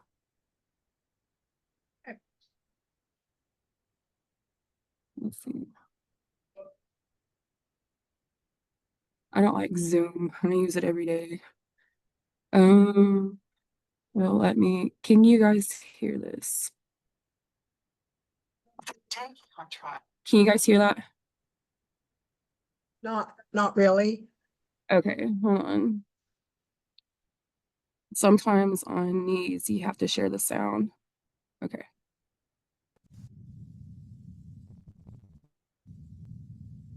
As were historically, we think, together in ancient times when all of our people were together in the Ohio River Valley. And from that time, they moved more west towards the Mississippi River and then on towards the St. Louis area. The Osage were the last to be in that area of St. Louis. And then I'm going to skip forward to hear the languages, a distinct copy of it. Like to compare the languages together. Me. Me. Me. Me. Me. Niomba. Miike. Miomba. Miompa. Miompa. Mikae. Mikae. Mikake. Mikake. Mikahe. Morjata. Morge. Morge. Morge. Morge. Ni. Ni. Ni. Ni. Ni. So going back to our presentation, the Dagiha people consist of the Kaw, the Omaha, the Ponca, Quapaw, and Osage. Dagiha distinct was like meant from those from around here from a certain area. I put in the Osage language because I'm from the Osage tribe. Omaha Iyo, Majaji Iyo, Hone Gonseko. Omaha language, Osage language are almost the same. We went the Omaha origin story, compared the Omaha and the Osage one. I'm gonna go through this real quick. The Omaha, they originated from the 1500s. They're distinct. They're from a division of the Sioux Nation. Their story goes they went from the They were near the Ohio or Wabash rivers. They migrated west with the Quapaws, with everyone settling in the Missouri River, or at the mouth of the Missouri River near present-day St. Louis. Then eventually Quapaw traveled down further south, located on the western side of the Mississippi River. The Omaha, those, and of course to your guys' name, were those going against the wind of the current, remained near St. Louis until the late 1700s. Then they migrated up north the Missouri River to the mouth of the Big Sioux River near present-day Sioux City, Iowa. And they followed the Big Sioux to the Rock River and finally stopped near Pipestone, Minnesota. The Omaha began a migration back south to the Missouri River to stake out more hunting grounds on the west side of the Missouri River, which is now known as Nebraska. Their territory extended from near Yankton, Sioux, South Dakota, south to rural Nebraska, and ended up 150 miles west, an area of 35,600,000 acres. Now, none of their movements were known for the next 30 to 35 years, but it's recorded that they had villages at Homer in Bellevue, Nebraska, and probably several other locations up and down the river. Every 8 to 15 years, they moved their village to clean ground in new hunting areas. Now with the Osage origin story, we were taught about our 5 tribes, the Omaha, Osage, Ponca, and Quapaw. We all started near the Ohio River Valley and then migrated south until reaching the Mississippi River. The first separation occurred when the Quapaw separated, continued moving south along the Mississippi River. Those remaining were known as the ancient Omaha tribe, which would consist of the Omaha, Ponca, Osage, and Kaw. The second migration occurred. They migrated up the Mississippi River, reached the mouth of the Missouri near present-day St. Louis. They moved westward up the Missouri River, stayed for a period of time, moving west near the mouth of the Osage River. And there's 2 versions that were recorded of the Omaha and Ponca separation. The Omaha and Ponca moved up the Mississippi River until reach Mississippi River Valley till reaching the Des Moines River, heading north and south, or the Omaha and Ponca crossed the Missouri River, continuing to travel north along the Cherokee River Valley, with the possibility of separation happening in St. Louis. When the last separation occurred is when the Kaw continued their movement up the Missouri River, and the Osage maintained settlement on the Missouri River, eventually moving south towards Osage River. And this is a map of the previous location with our present day where we're at now in Osage County, Oklahoma. The similarities and differences between the Omaha and the Osages. The Omaha and Osage are part of the same cultural group with historical ties, include migration and shared ancestry. Both tribes have historically lived in regions that are now part of the Midwest and Great Plains, but their Pacific territories and migrations have varied over time. Our cultural practices, while both tribes share cultural similarities, they may have distinct practices and traditions that have evolved over time. One main example that was brought up was the Osage still practiced in Erlangska, and Omaha still practiced in Herlushka. I know the Ponca have a Herlushka and the Kaw still have their Erlangska. One thing I did bring up in the presentation, the Osages have 3 distinct districts. We have the Wahakali, Zonzoli, and Pasuli districts. And Pasuli's people, Gray Horse people, they got their drum from the Poncas for the Ponca people to continue on this war dance. The Pasco district, which is Wahakali, and Zonzoli, which is Hominy districts, they got their drums from the Kaws for the exact same reason, to continue on this dance. The Kaw people finally, about 20 years ago, just started redoing their Elashka again. Quapaws, they don't do a war dance, but I do know they still have a big celebration, usually a 4th of July weekend, 4-day celebration. And now in the language, the Omaha language is related to the Osage language, just part of the Daguhasuan family. The Omaha and Ponca are often viewed as dialects of the same language.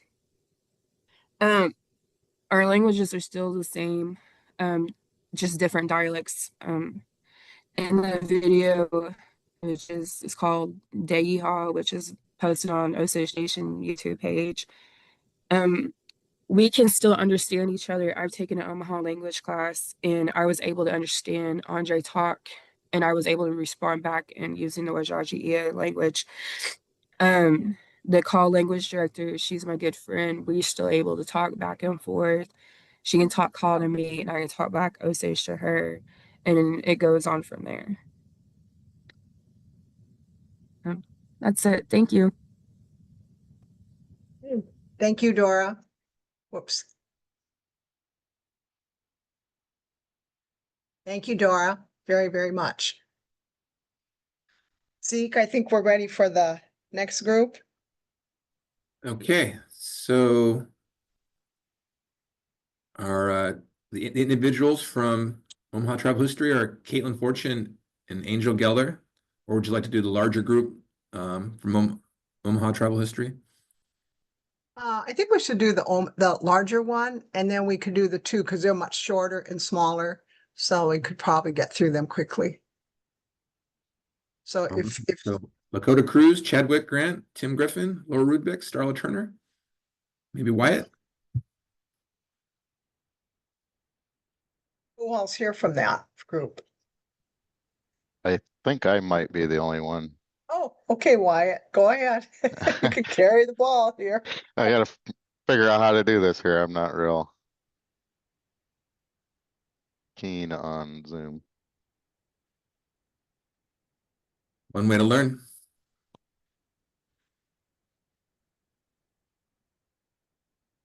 Can you see it at least? Yep. Yep. If I click slideshow, it should go full screen or no? Yep, slideshow from beginning. Left-hand column there.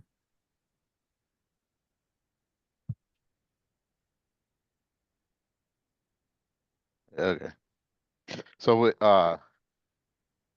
we did ours over the Battle of 1848 that happened in Stanton County. And we all kind of agreed in our group that it wasn't really we shouldn't really label it as a battle. It was more of like an ambush from the Sioux to the Omaha, because the Sioux already knew that they were down in numbers from the smallpox pandemic and everything, so they decided to jump them. But we did a field trip on April 12th this spring in Stanton County with like our class, and there was an article wrote in 1912 to the World Herald about this battle. And I've lived in Cumming County, Stanton County my whole life, and I've never heard of it until I took this class. So then I got really involved in going to Stanton County and getting us permission on this property and walking around. And I found a few items so far, and they're in the Macy archive room if anybody wants to see them. There's a buffalo bone and a rock and some pieces of pottery. We'll keep moving here. So this is just a summary of our field trip. We went to the Stanton Library and we met. Hate to interrupt you, Wyatt, but I think you're stuck on that screen yet. Could you hit that from beginning icon one more time? Mine's showing. Actually, just stop share and reshare. Yeah, that's probably the way to go. Stop share.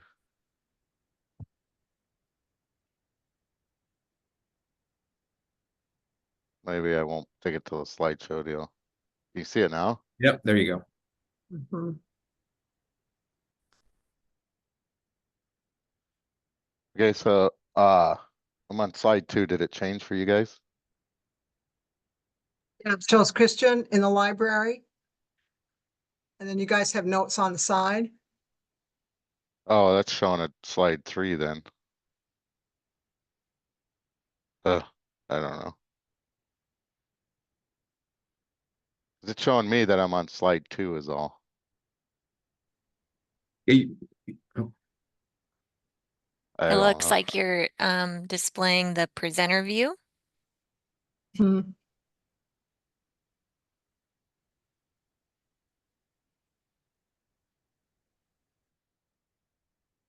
I don't like Zoom.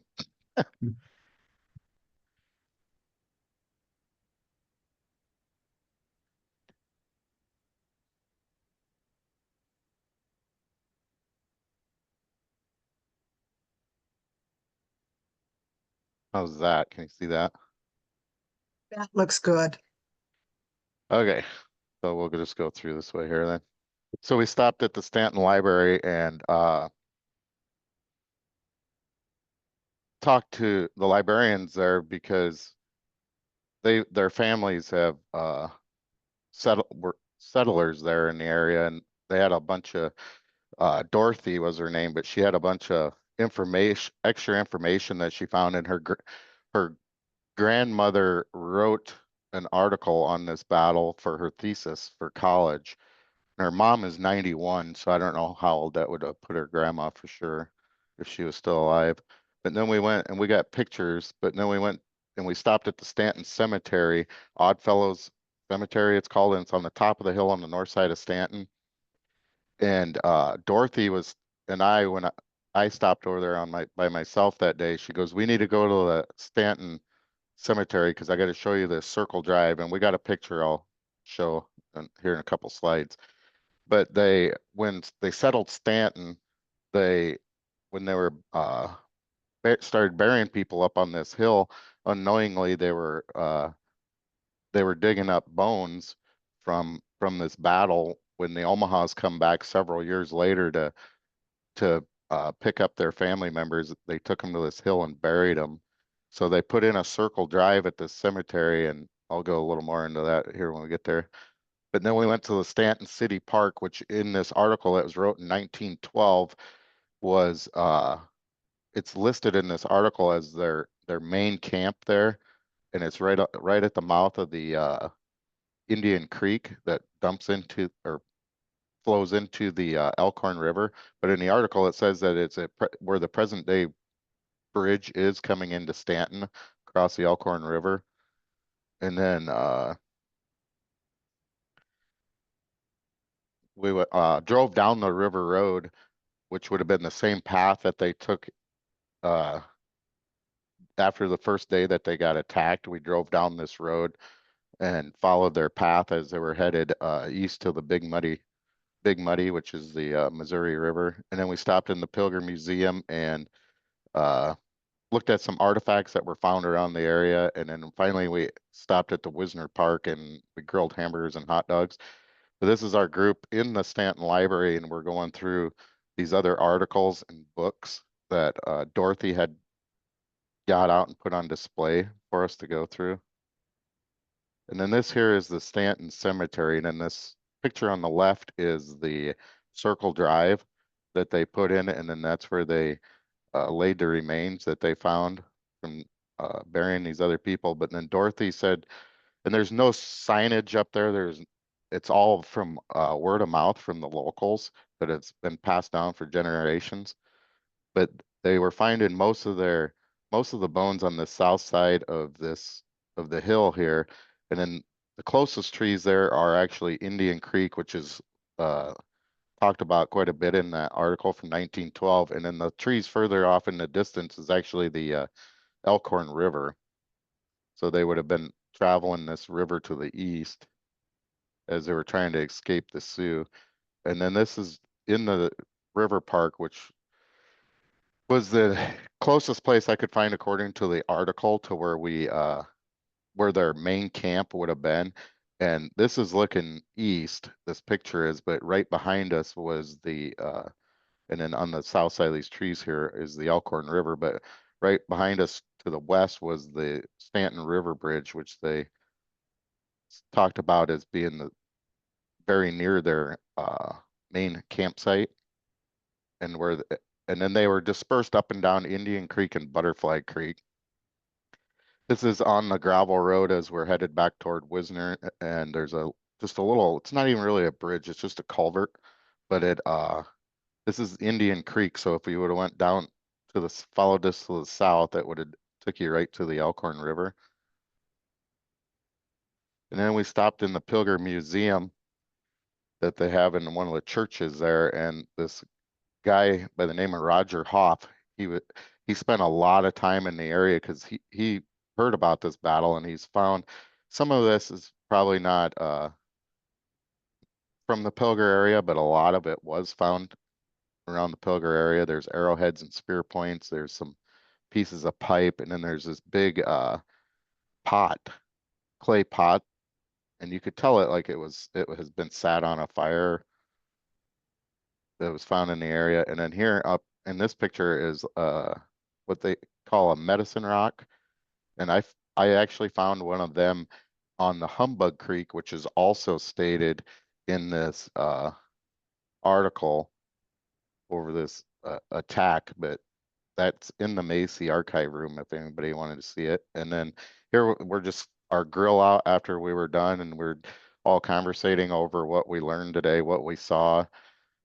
And right here is actually the Elkhorn River. And in that article, it says that they were attacked again near present day Wisner.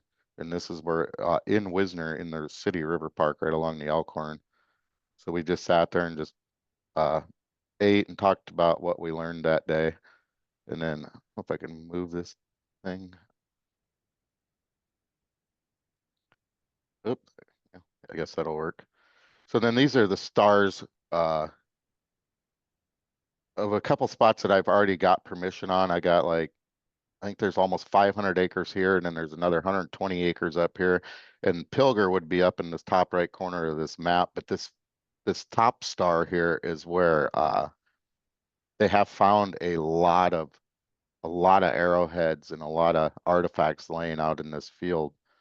And then this little patch here is actually where I found the bison bone and the rock and the pottery. But then we put in some LiDAR imagery and old imagery of the Elkhorn River because it's really hard. You can from the article, because you can see here the river is really, really windy, and it actually cuts back, almost flows backwards here and then around. But so we're laying these pictures together and trying to figure out, because they traveled all along this river and constantly under attack and threat by the Sioux as they were trying to make their way to the Big Muddy. But we wanted these pictures because we come down here, you can tell, you can still see the old oxbows and stuff, but this is actually the main current of the river flowing through here. So in the 50s, the Corps of Engineer come in and straightened it just due to flooding problems from ice jams and heavy rainfall. This is in 1964. You can see the river is getting more pronounced where it's flowing. And here's 93. You can really see where that's the actual, but you can see here that this is where it used to be, all these little oxbows and cuts and in here. And then this is a 2006 imagery. And this is a LiDAR imagery, so it takes away all the vegetation from all the trees, because back then there was hardly any trees, if any trees at all. It was mainly all prairie land, grassland. This is a property that I got permission on that we're planning another field trip, so we're going to go in and we're going to do LiDAR imagery, GPR, which is ground penetrating, and metal detecting, and try to find hard evidence that this happened and where they actually traveled. And so this is another imagery picture. And then this is the flood history of the Elkhorn River, which it floods quite a bit. At 2019, it got to over, in a couple spots it was over a mile wide. So due to the flooding, it kind of covers up some of these things we're trying to find, or completely washes them away. But we just put in all the major flooding. And what we learned from the field trip, why was this field trip such a positive experience? This is the opportunity to tell the Omaha history. We thought was our number one finding on it, because it's really vague. There's mainly that one article, and then all the other articles you find are kind of based back off of that one wrote to the Omaha World Herald. So we're trying to piece it together and get more information and just keep this alive so it keeps getting passed down so it doesn't get forgotten, because it's been labeled as one of the worst native on native battles in the history of the West. So we just need to keep talking about it and get it in writing and get all this information somewhere so it doesn't get or forgotten about. So then here we were stating that this should not be called a battle, because a battle would be both sides that were ready to go to war to each other, and the Omahas weren't. They were on a peaceful buffalo hunt, and there was elk at that time, buffalo, and they're just out here on their summer hunt trying to get food for the rest of the year, and then they were just constantly for three days they were getting attacked. And then our further research, so there's kind of some conflicts in this article, because it was said that this happened in 1848, and they said that Logan Fontenelle, Chief Fontenelle, was killed in this battle near present-day West Point, Nebraska. So the dates don't really line up. So we're trying to find more information on this, because Logan Fontenelle signed the treaty in 1848. So his signature was on this paper in DC. So there's proof there that he was still alive in 1854 when he signed this treaty, but then he died in 1855, and it says he died in Boone County, whereas this stated that this article states that he would have been killed in 1848 in what is now Cumming County, Nebraska.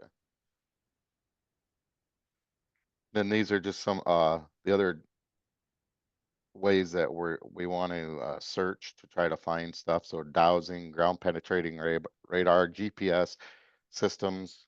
And the GPS will be good because if we find something, we can drop a pin in exactly where we found it, where it is, what we've seen. And then the LiDAR imagery, and then metal detecting. This lady here, she's actually got a ground penetrating radar, and that'll help you pick up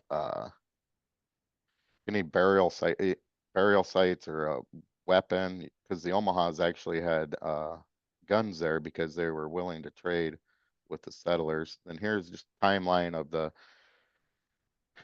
events impacting the Omaha at the time of the attack. And I can share this with anybody if you want to look at it into more depth here. And how does this kind of Stanton attack reflect what we have learned in Omaha tribal history, importance of oral storytelling, need to own our history, effect of trauma and later events, and then proposed follow-up research. So we're planning on August 18th to plan another field trip, but our group was kind of hesitant about the timing just due to crop coverage, and then there will be cattle out in the pastures, everything at this time, so it might hinder our ability to search a large area, vast area, and possibly find some stuff. And then selected sites will be investigated. So I'm working on getting permission from several other landowners, especially on Indian Creek and Butterfly Creek, since they're listed so much in this article. And then we were going to insert a video here, but we couldn't get the video to upload. And then our final slide was just a huge thank you to Wainema for teaching us this class and getting everybody so interested and keeping this history alive. That's it. Thank you, Wyatt, for speaking for your group.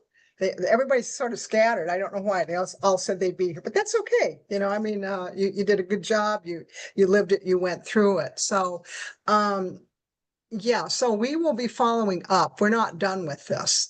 And why is it so important? Well, because even at the archaeological level, there are other archaeologists who say a couple of things in contrary to what we found out. So we need to, investigate and research these questions further, because these other archaeologists, I think from the 40s and the 50s, say that there was never any battle.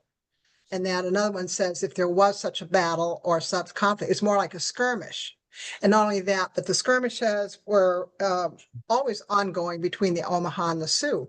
Well, you could say that of the Pawnee, you could say that of, the Crow, you could say that of Oto. I mean, you could say it of any other tribe. I mean, everybody was skirmishing from time to time for various purposes. So to minimize it and diminish it simply because you can't find any evidence, lack of evidence does not mean that there is no evidence. And so the emphasis for the second field research is going to be placed on a lot of technology. We'll re-update the LiDAR, which strips the vegetation and can actually zero in on any further disturbances of the landscape. We're hoping so, but it will strip the vegetation. That doesn't mean we can go in there and dig, which I'd really like to do. But thanks to Wyatt, he got all of the permissions for us to be there, made all the contacts before we ever got there. And so everything was rather smooth. Now they know us. And when we let them know we're going to be back, it's going to be a little bit easier. But we're going back with updated LiDAR photos. We're going to do GPR, GPS. And then one of our students just really says that dowsing works. Maybe it does. I don't know. I know nothing about it, but also to take some metal detection, because by this time, the Omahas, as a result of the fur trade, had rifles, numerous rifles. So my thinking is that there's probably some sort of gun casings or bullet casings that might be in those areas. So again, we're not going to dig it up, but if something shows up as an anomaly in a GPR, ground penetrating radar, then or something reflects from LiDAR, then we'll know that that particular site might have been an area of, actual either hand-to-hand combat or at least lots of firing the rifles. So I really am a little bit disturbed by this archaeological other perception that nothing happened. I don't think that's true, and I'm going to err on the side of the Omahas. The Omahas and I grew up among this caveat. Of course, it's not true anymore, but at the time, there was some residual feeling about Sioux. And Omahas would say, don't trust Sioux. I don't know about Sioux, or Sioux are tricky. Or be careful of them, Sioux. They can steal from you, or they'll kill you. I mean, different things like this all my life, and it's been a long life. However, that isn't the case anymore. And it is really history, and we're not doing it to dig up old wounds or old hurts, but rather to tell this as a part of something that has been ongoing in the memory, the deep memory of Omahas. And even though the memory remains, they don't know the details. So if we can bring this over and say, at least present this and say, this is the source of why you feel this way. So here it is, because we don't do a good job of telling our history. So this is the other reason. And August, we'll be doing this again, and it isn't a class. It's just a simple, we'll do a pedestrian survey, as well as do the photography, LiDAR and GPS, GPR as well, and hope to come away with a few more concrete results. But thank you, especially Wyatt, for doing all of this prep work for us, making it rather easy. Laura for her photos with LiDAR. She showed us, and I don't know, the stars were on the edges of the photo of the LiDAR, but shows river movement. So we want to update the LiDAR, focusing specifically on those starred places. So that's what's we're looking for in August. If anybody wants to join us, we will definitely welcome you. And Wyatt will cook again, and volunteering Wyatt. Anyway, thank you everyone for your time and attention, and thank you for hearing us out. Okay, thank you. I guess we're done, Zeke. Okay, two more trail history presenters individually. Caitlin Fortune. Yep. Hi there, everyone. I'm going to go ahead and share my screen. Give me one moment. Chrome is just acting like I've never done this before.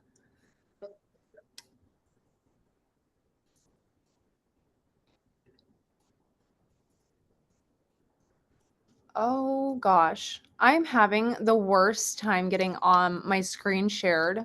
Just give me 1 second here. I appreciate your patience. Well, Okay, it's telling me that I have to quit my current session on Google Chrome. So if you want to have Angel go for 5 minutes real quick, and then I can do mine while I'm getting my thing redone. Is that all right? Yep, no problem. Appreciate it. Thank you. All right. Is that yours, Angel? Yep. Yes. Okay, so in 1 second. Okay, so I did a summary of what I had learned in my NEMA's Omaha Tribal History class for when it comes to treaty making in the Omaha tribe. It was something that I personally wanted to know more about because as someone who's Omaha but lives in the city, it's something that I really wasn't aware of like how many treaties or what they entailed, etc. So we learned, and Wainima really emphasized that treaties made or which shall be made under the authority of the United States shall be the supreme law of the land. And this clause in the Constitution established the hierarchy of laws in the United States. It states that the Constitution, federal laws, and treaties are the supreme law of the land, meaning that they have the force of federal laws and that they take precedence over conflicting state laws. It was also important to note who the United States makes treaties with. Nations, not individuals. A treaty is made when 2 or more nations enter into an agreement. The US government does not make treaties with random groups of people or with individuals. A treaty is a law made by the proper authority, and the courts of justice have no right to annul or disregard any of its provisions. Along with hundreds of indigenous nations across the country, the United States also has treaties with Russia, China, Japan, South Korea, Germany, Poland, just to name a few. These treaties shouldn't be seen as some kind of reparations for a race of people. Our relationship with the United States government was never about race or blood quantum. It was a political agreement between nations. And I think also to just point out that like these nation to nation agreements are recognizing that they're like two equal nations making this agreement. Like they're not making agreement with like an entity that they're that they're like parenting somehow, or like just I don't know. It was interesting because I kind of feel like my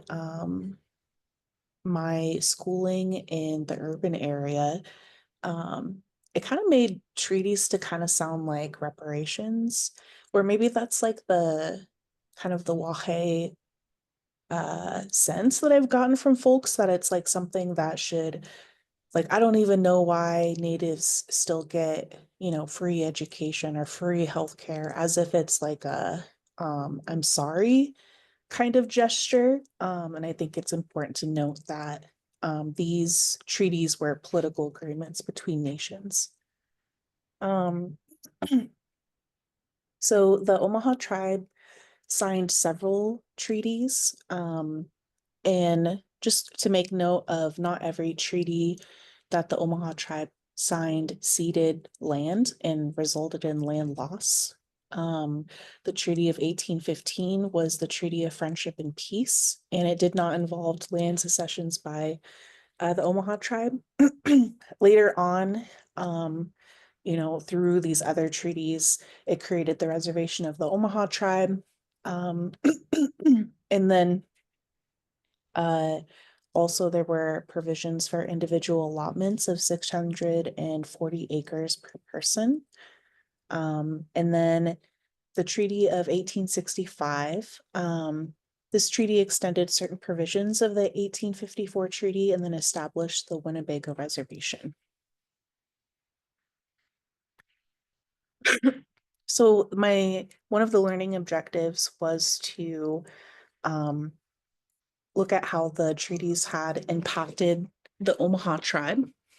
And so I reflected back, I would say one of the biggest things about taking a peoples of a vast territory and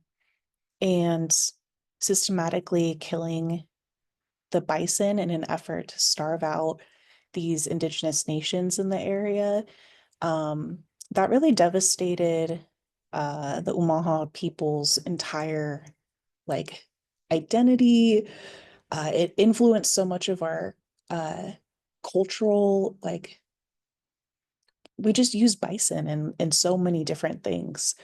And having that ripped out of the center really impacted us. Land allotment, it took a very tight-knit community with a complex interdependent society, and it separated all of them in an effort to force individual assimilation. Example, making each family responsible for their own housing. Males had to take female roles, like being a farmer instead of a hunter or a warrior. When I went to NICC in Macy to go see the Earth Lodge, I think back in October, and Wainima was describing to us about how like several families would have lived in the Earth Lodge. And so raising their children together, working on things within the household or even just like around the land, like that would have been done with everybody, and you would have had interactions with, your relatives or different clanships. And all of that was completely destroyed with land allotment, with the checkered system. Omaha peoples weren't even neighbors. And over this time, our traditional ways of leadership and keeping our own history were dismantled. Instead of constantly being educated by family members and community members through ceremony and by being a part of complex societies, education was taken over by the government and religious entities. Our different styles of leadership, like our use of the dark chiefs, faded, and eventually tribes were forced to adopt Western styles of government, which didn't necessarily align with our traditional worldviews or values.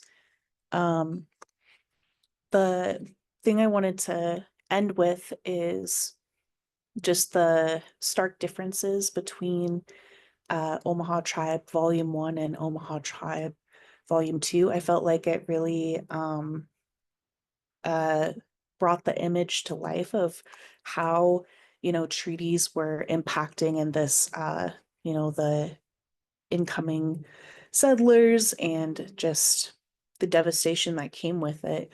In this first picture, you have like a young Omaha,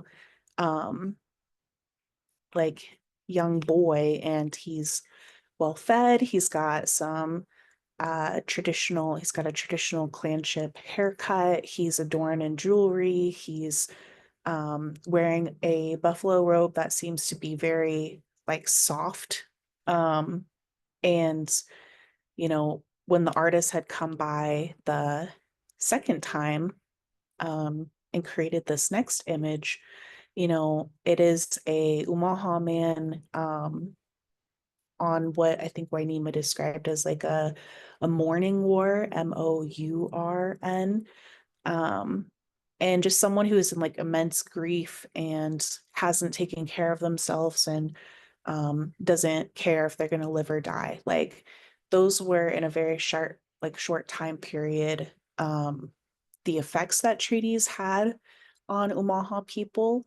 And I was really glad to take the class because it informed me on a lot of different things of like why things are the way they are today.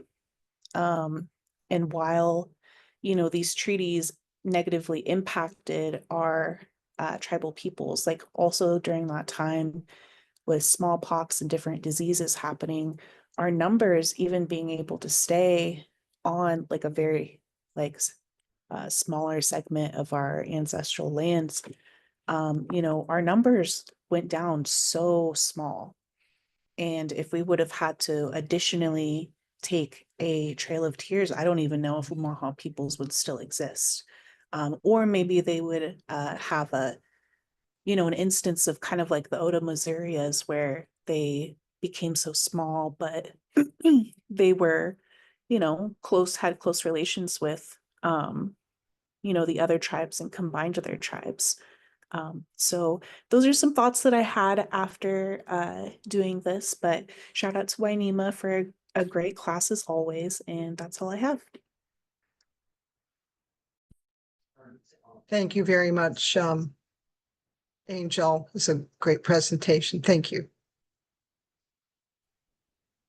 How's your browser, Caitlin? Doing amazing and ready to share. So I'm going to go ahead and share my screen here. Do an entire screen. All right. So I'll get to this. Can everybody see my screen?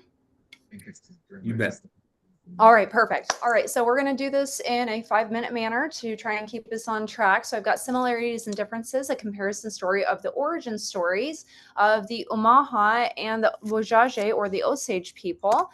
So here we're going to start with the Degiha people. They've got the 5 tribes that formed the Degiha clan, and that is the Omaha, Quapaw, Kansa, Ponca, and the Osage. So we started off as one mother tribe in the Ohio River Valley. We can be traced back to the Chesapeake Bay area if you want to go even further in history. But so we start as this one giant mother group that's over in the Ohio River Valley. And here I've got some pictures. The left image, you can kind of see our migratory ways. And then I also got an image of what was supposed to be a representation of the Degiha people before they started kind of branching off into these different tribes. So the movement and separations of the tribe, starting in the Ohio River Valley, they moved south down towards the Mississippi River. You can see where they had started off to the right of that map, and they started traveling down.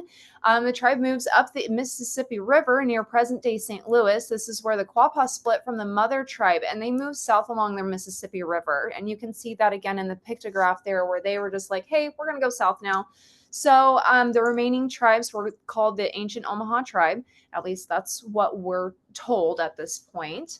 That tribe goes ahead and they travel west up that Missouri River near the Osage River. And then we go ahead and have our second separation with the Omaha and the Ponca going up the Missouri River, headed to the Des Moines River. So then they go north and then they start heading a little bit west. They cross the river and they settle there. The Osage and the Kansa, or the Kaw, excuse me, Kansa and Kaw are the same, but Kansa remain together.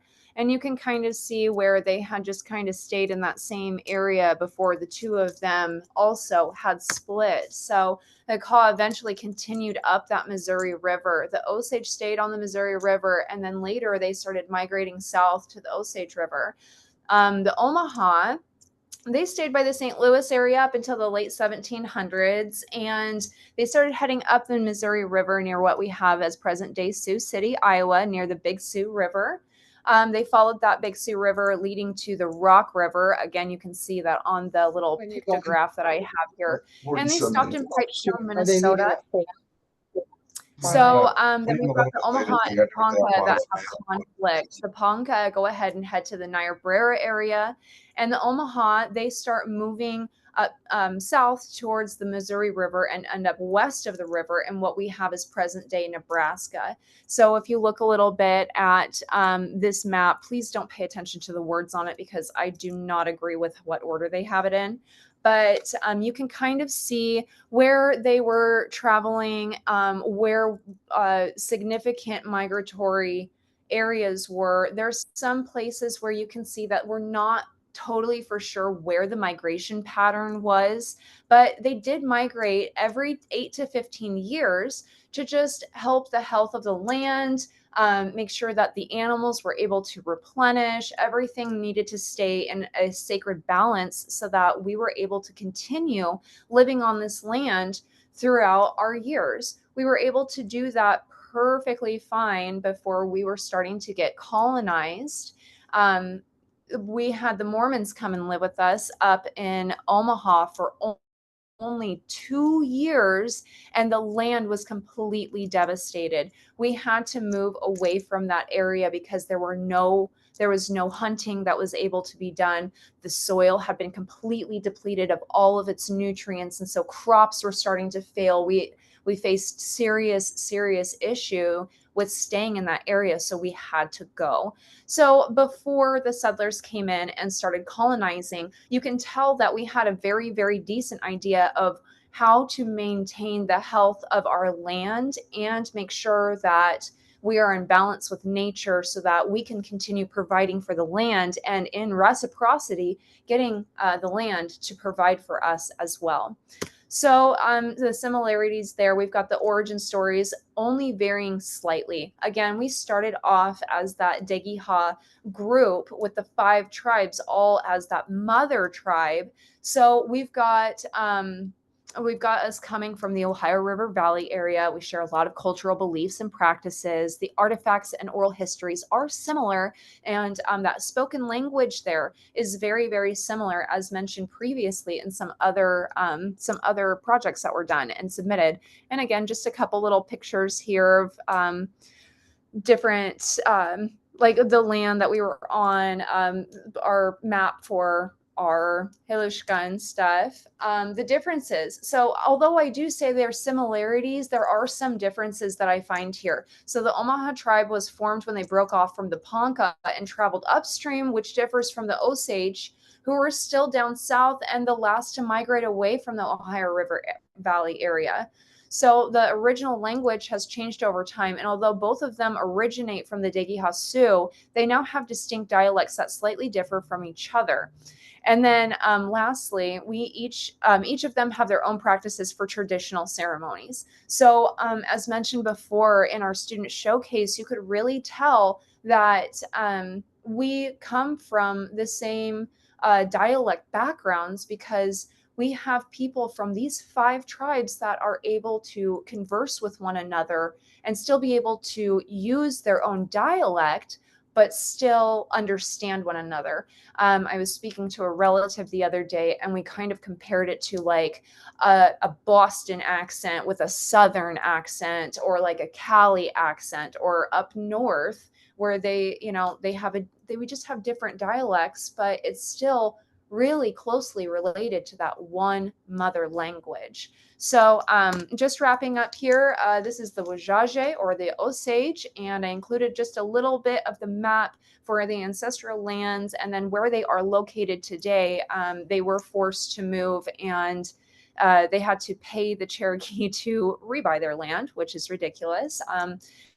I also included the Omaha or the Omaha, and just put some of my favorite pictures up here. We don't really have ancestral territory maps of where the Omaha people were from and everything like that's very difficult to find that, for me at least. So I just kind of included this pictorial where you can kind of see where we've got the reservations listed out. But that is all I have for you. I really appreciate your time, everyone. Thank you.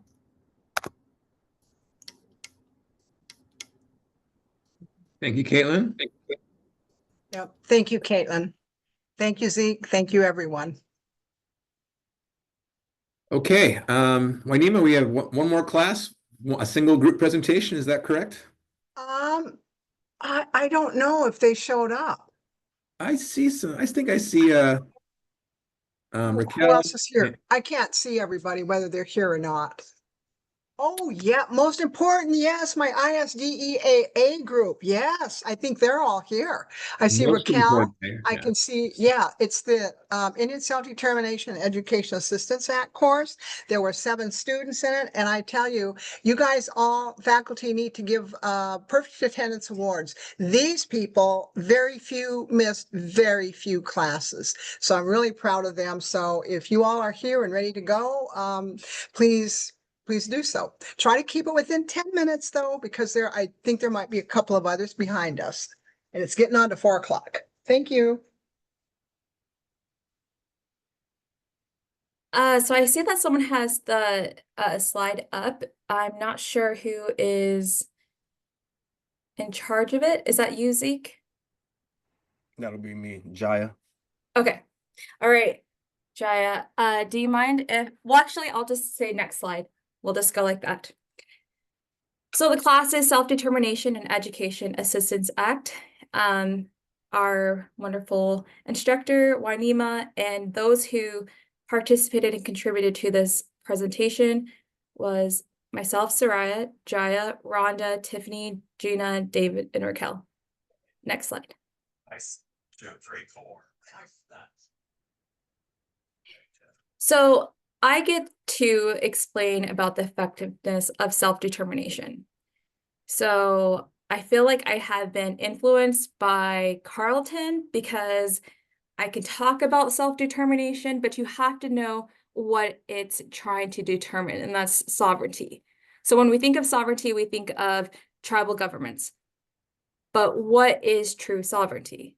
And that's the ability to have your own control over your own tribal affairs, having a successful economic development, government that is separation of power. So you have your executive, your legislation, and your judicial. So self-determination is a movement that emphasizes autonomy. And I want to highlight that during the slideshow, I do bold words, and then I give a brief description of what it is. Just because there's a lot of jargon that's being used in this class, because we talk about a lot of law language. So autonomy means the right. And so that's kind of a trend in this PowerPoint. So like you can hit the next slide, Jaya.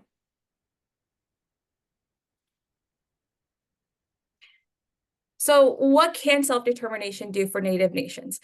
I'm not going to read all of this, but it can help improve political status, like I said, economic development, cultural preservation, governance, administration, autonomy, control. So can you go to the next slide, Jaya?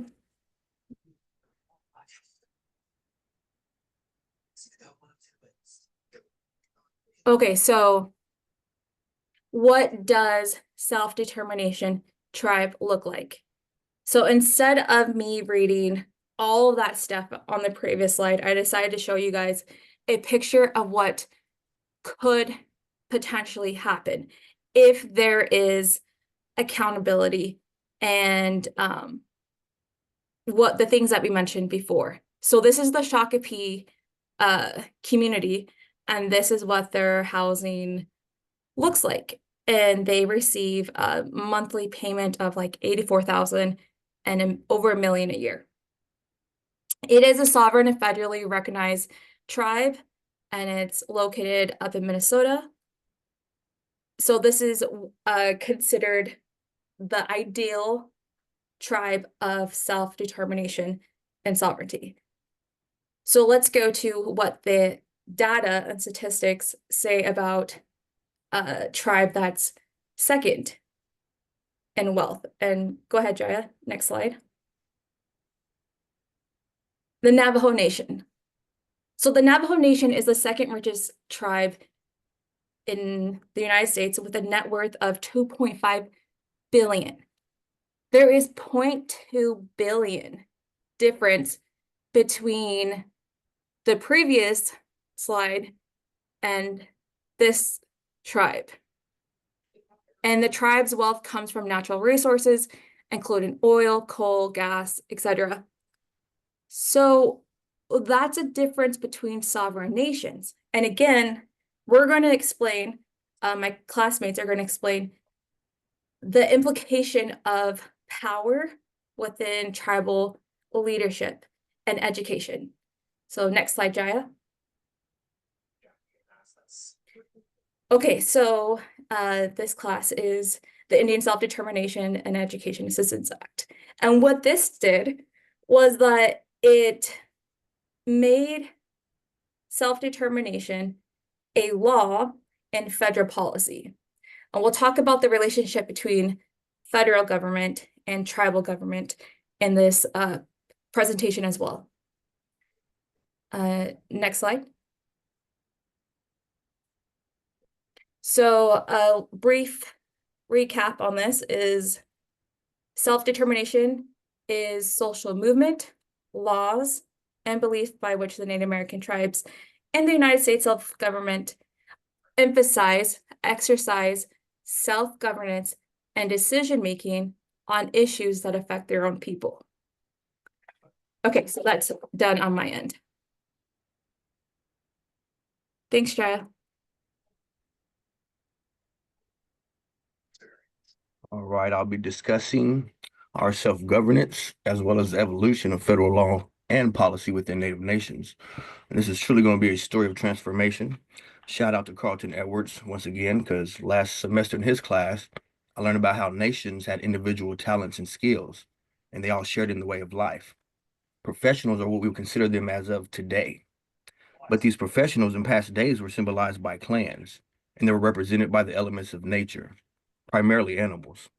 Now, these clans played a key role in the structure of the government for Native nations. The power of their clans was the key to their alliances, such as the Bear Clan, who was known for its security and protection, something like our military or police of today. Then you had other nations such as the Fish Clan, which were members of high intellect who focused on philosophy and meditation.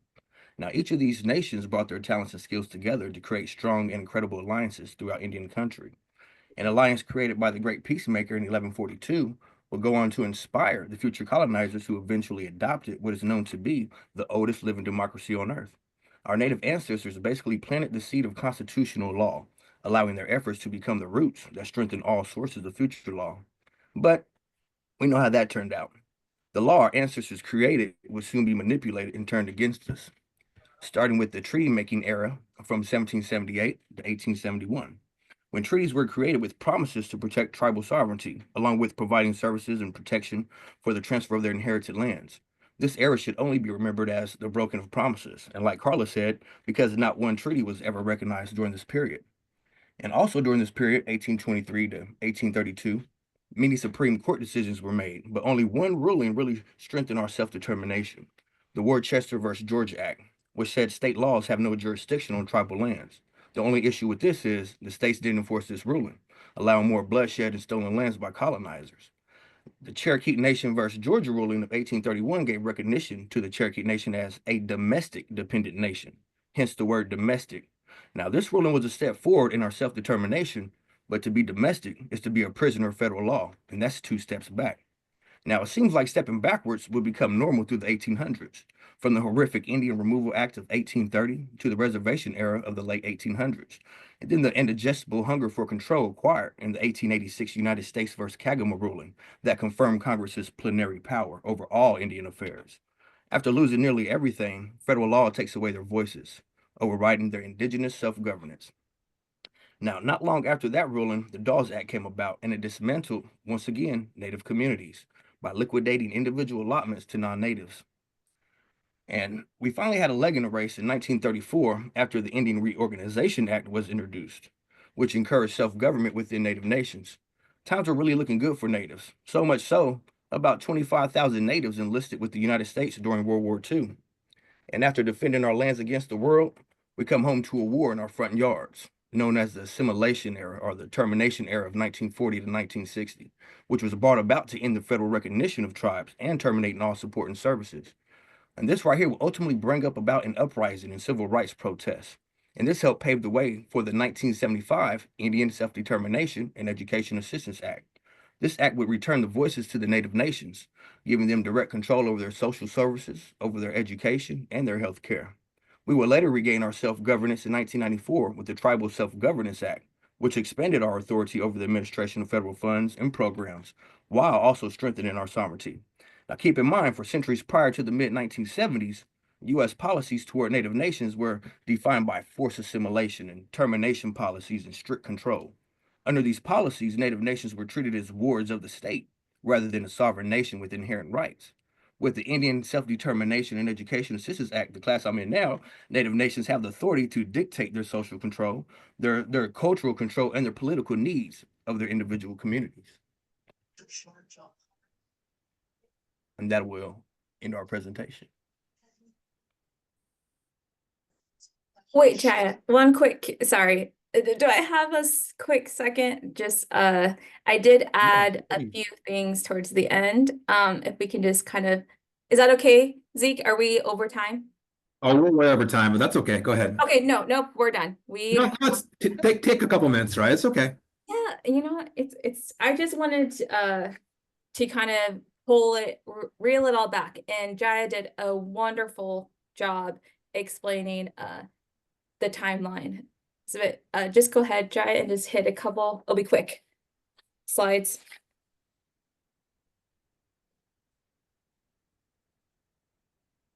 Next one. So this is some of my classmates. They did this, and again, next one.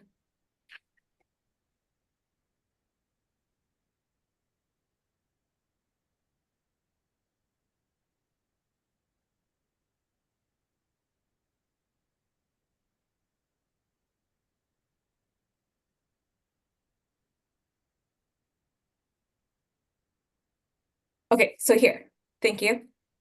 So teach us and we all learn. So what we've discussed was self-determination, self-governance, and consultation. And what consultation is the two-way agreement and dialogue between federal government and tribal government. And in order for us to improve, we have to have that relationship, unfortunately, with our federal government. So there has to be some type of agreement. And right now I want to emphasize the importance of this part is that our administration right now has to remember that this consulting as their job is to honor the treaties that Jaya was speaking of, and that they are to support Native nations. So I believe and strongly believe that this whole class is very informative, and I'm so grateful for Nima to be able to help us understand the ladder of going from self-determination to self-governance to consultation, to be able to share what we've learned to help others remember the honoring of our treaties and the relationship we have with federal government. So Jaya, go ahead, one more slide. Click. Accountability, federal accountability, success, that's in an authentic engagement. Continue, click.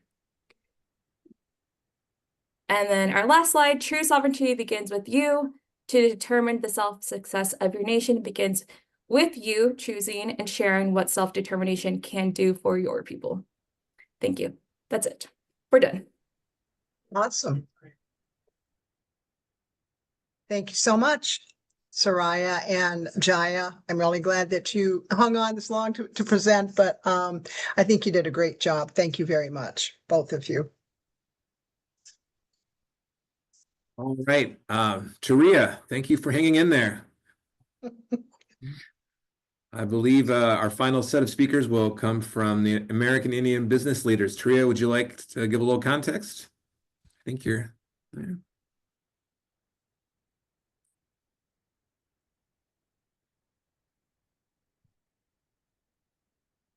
Should I walk across the hall, see if you're there? Oh, no, sorry. Patiently waiting, twiddling my thumbs this whole time.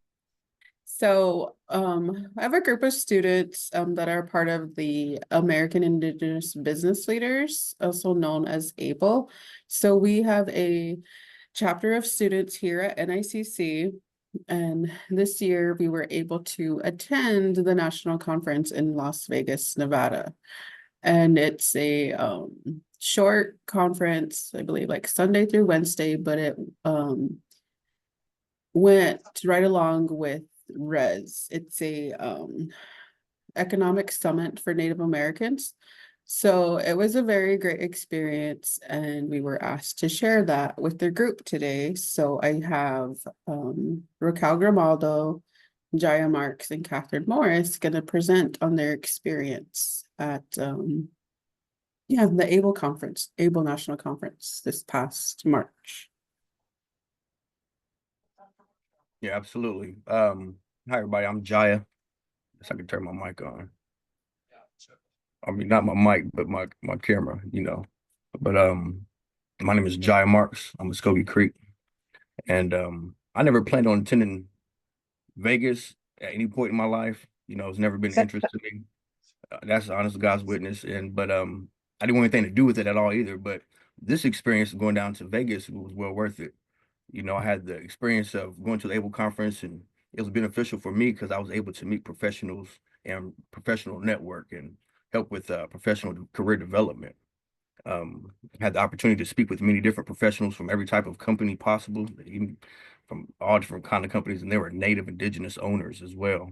And the lunch sessions that they had, they were like one-on-one mentoring sessions, which were unique and valuable as well.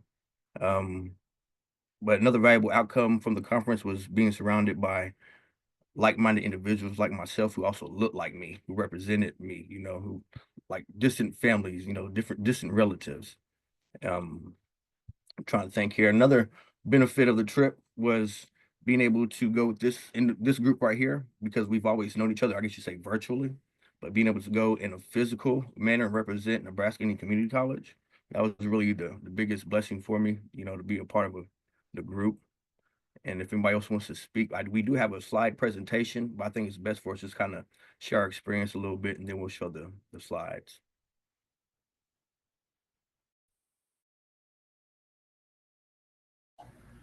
So I was sponsored to attend this event by American Indian College Fund. It was a really great experience. This is my first year being a part of this chapter, so it was all very new to me. I didn't know what to expect. One thing that really stood out to me is the first day I had attended they had a breakfast for us, and I sat at a table with Navajos, and their chapter, I believe, was the youngest chapter there. They were all high schoolers, and I believe there was even one middle school in their chapter. And the man that I had been talking to, his daughter was there and his granddaughter was there. So it was just nice to see 3 generations involved in that and to hear how their chapter was going. Like I said, everything was just so new to me. So I didn't know what to expect. But I just met a lot of great people, had a lot of great conversations, and made great connections with people that I'm still talking to. And I learned a lot from that event. So I was very thankful for that. Thank you.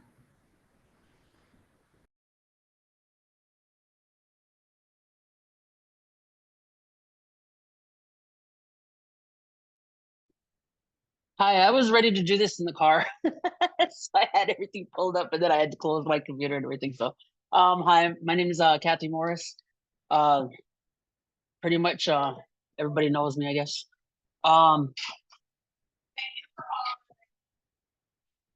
My experience from going to Las Vegas and everything, I'm just really happy to be one of the recipients of the grants from the American College Fund.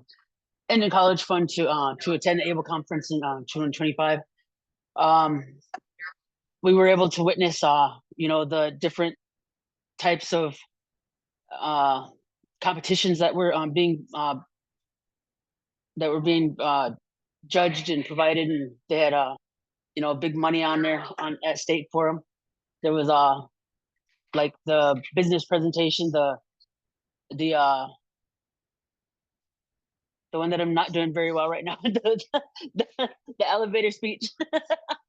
And they have panel discussions, there are presentations and workshops that focus on contemporary themes of surrounding Indian business and tribal economic issues. The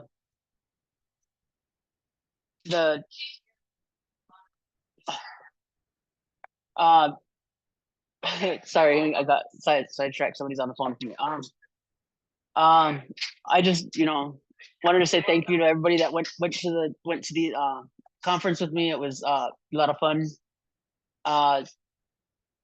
We got to know each other a lot better, got to know, everybody just by in person, not just online and everything, and that was the best part of it.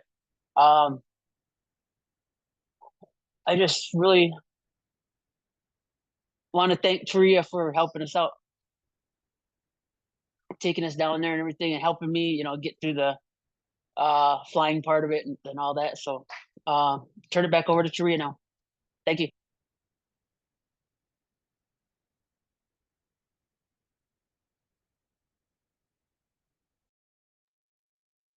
All right, at this point in time, we'll go ahead and do our slide presentation. Oh, okay.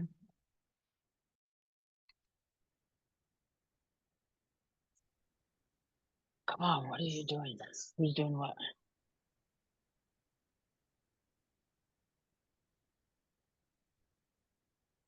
So this right here, this is going to be one of the trophies that you receive for chapter of the year. And we don't have one now, but it's definitely an ambition of ours to come back next year or within the next 5 years with some trophy or some recognition. These are going to be pictures that were live on location. You can actually see us in there. I can't point us out, but bottom left corner there, you can see me back there if anybody cares to know. I doubt it, but got pictures of the speakers and whatnot, and it was a great time. Everybody was always involved. They always keep people engaged. Here's another picture of the hall at Caesar's Palace where they had set up some shops, and this wrapped all the way around the building actually. And they had other events going on taking place with the Res 2025, and like, the little fishes are there representing that we were busy. There was always something going on. So these are just some of the sites, let you know, just coming from small town and be able to go out here to a large city like this and heavily populated is definitely different, so to be able to see all that is, once again, shout out to the college fund once again, and special thanks to Jack as well, before we forget to mention that. Yeah, thank you to the American Indian College Fund, Nebraska Indian Community College. Special thanks to Raya and Jack as well with the American Indian College Fund. And that should be everything. If there's any questions, comments, concerns. Otherwise, we'll end this thing and everybody can call it a day. Thank you, Raquel, Jaya, Taria. Would you like to add anything, Taria?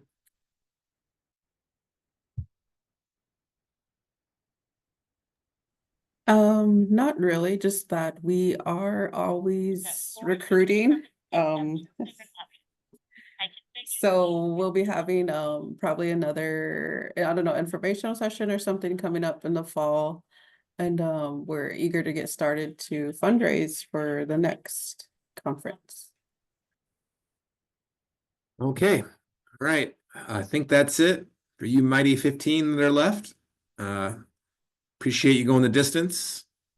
And hopefully I don't mess up the uploading of this thing to a space where others can view it. And I'll end where I started. And thanks to Hank for creating this, for thinking up this space. And we'll see everybody next semester. Have a lovely weekend. Thank you. Bye, everybody. Thanks for doing this, Zeke. Of course. Thank you, everyone, for staying for the long session, but it was awesome. Showcase the students, truly. Thank you. We belong.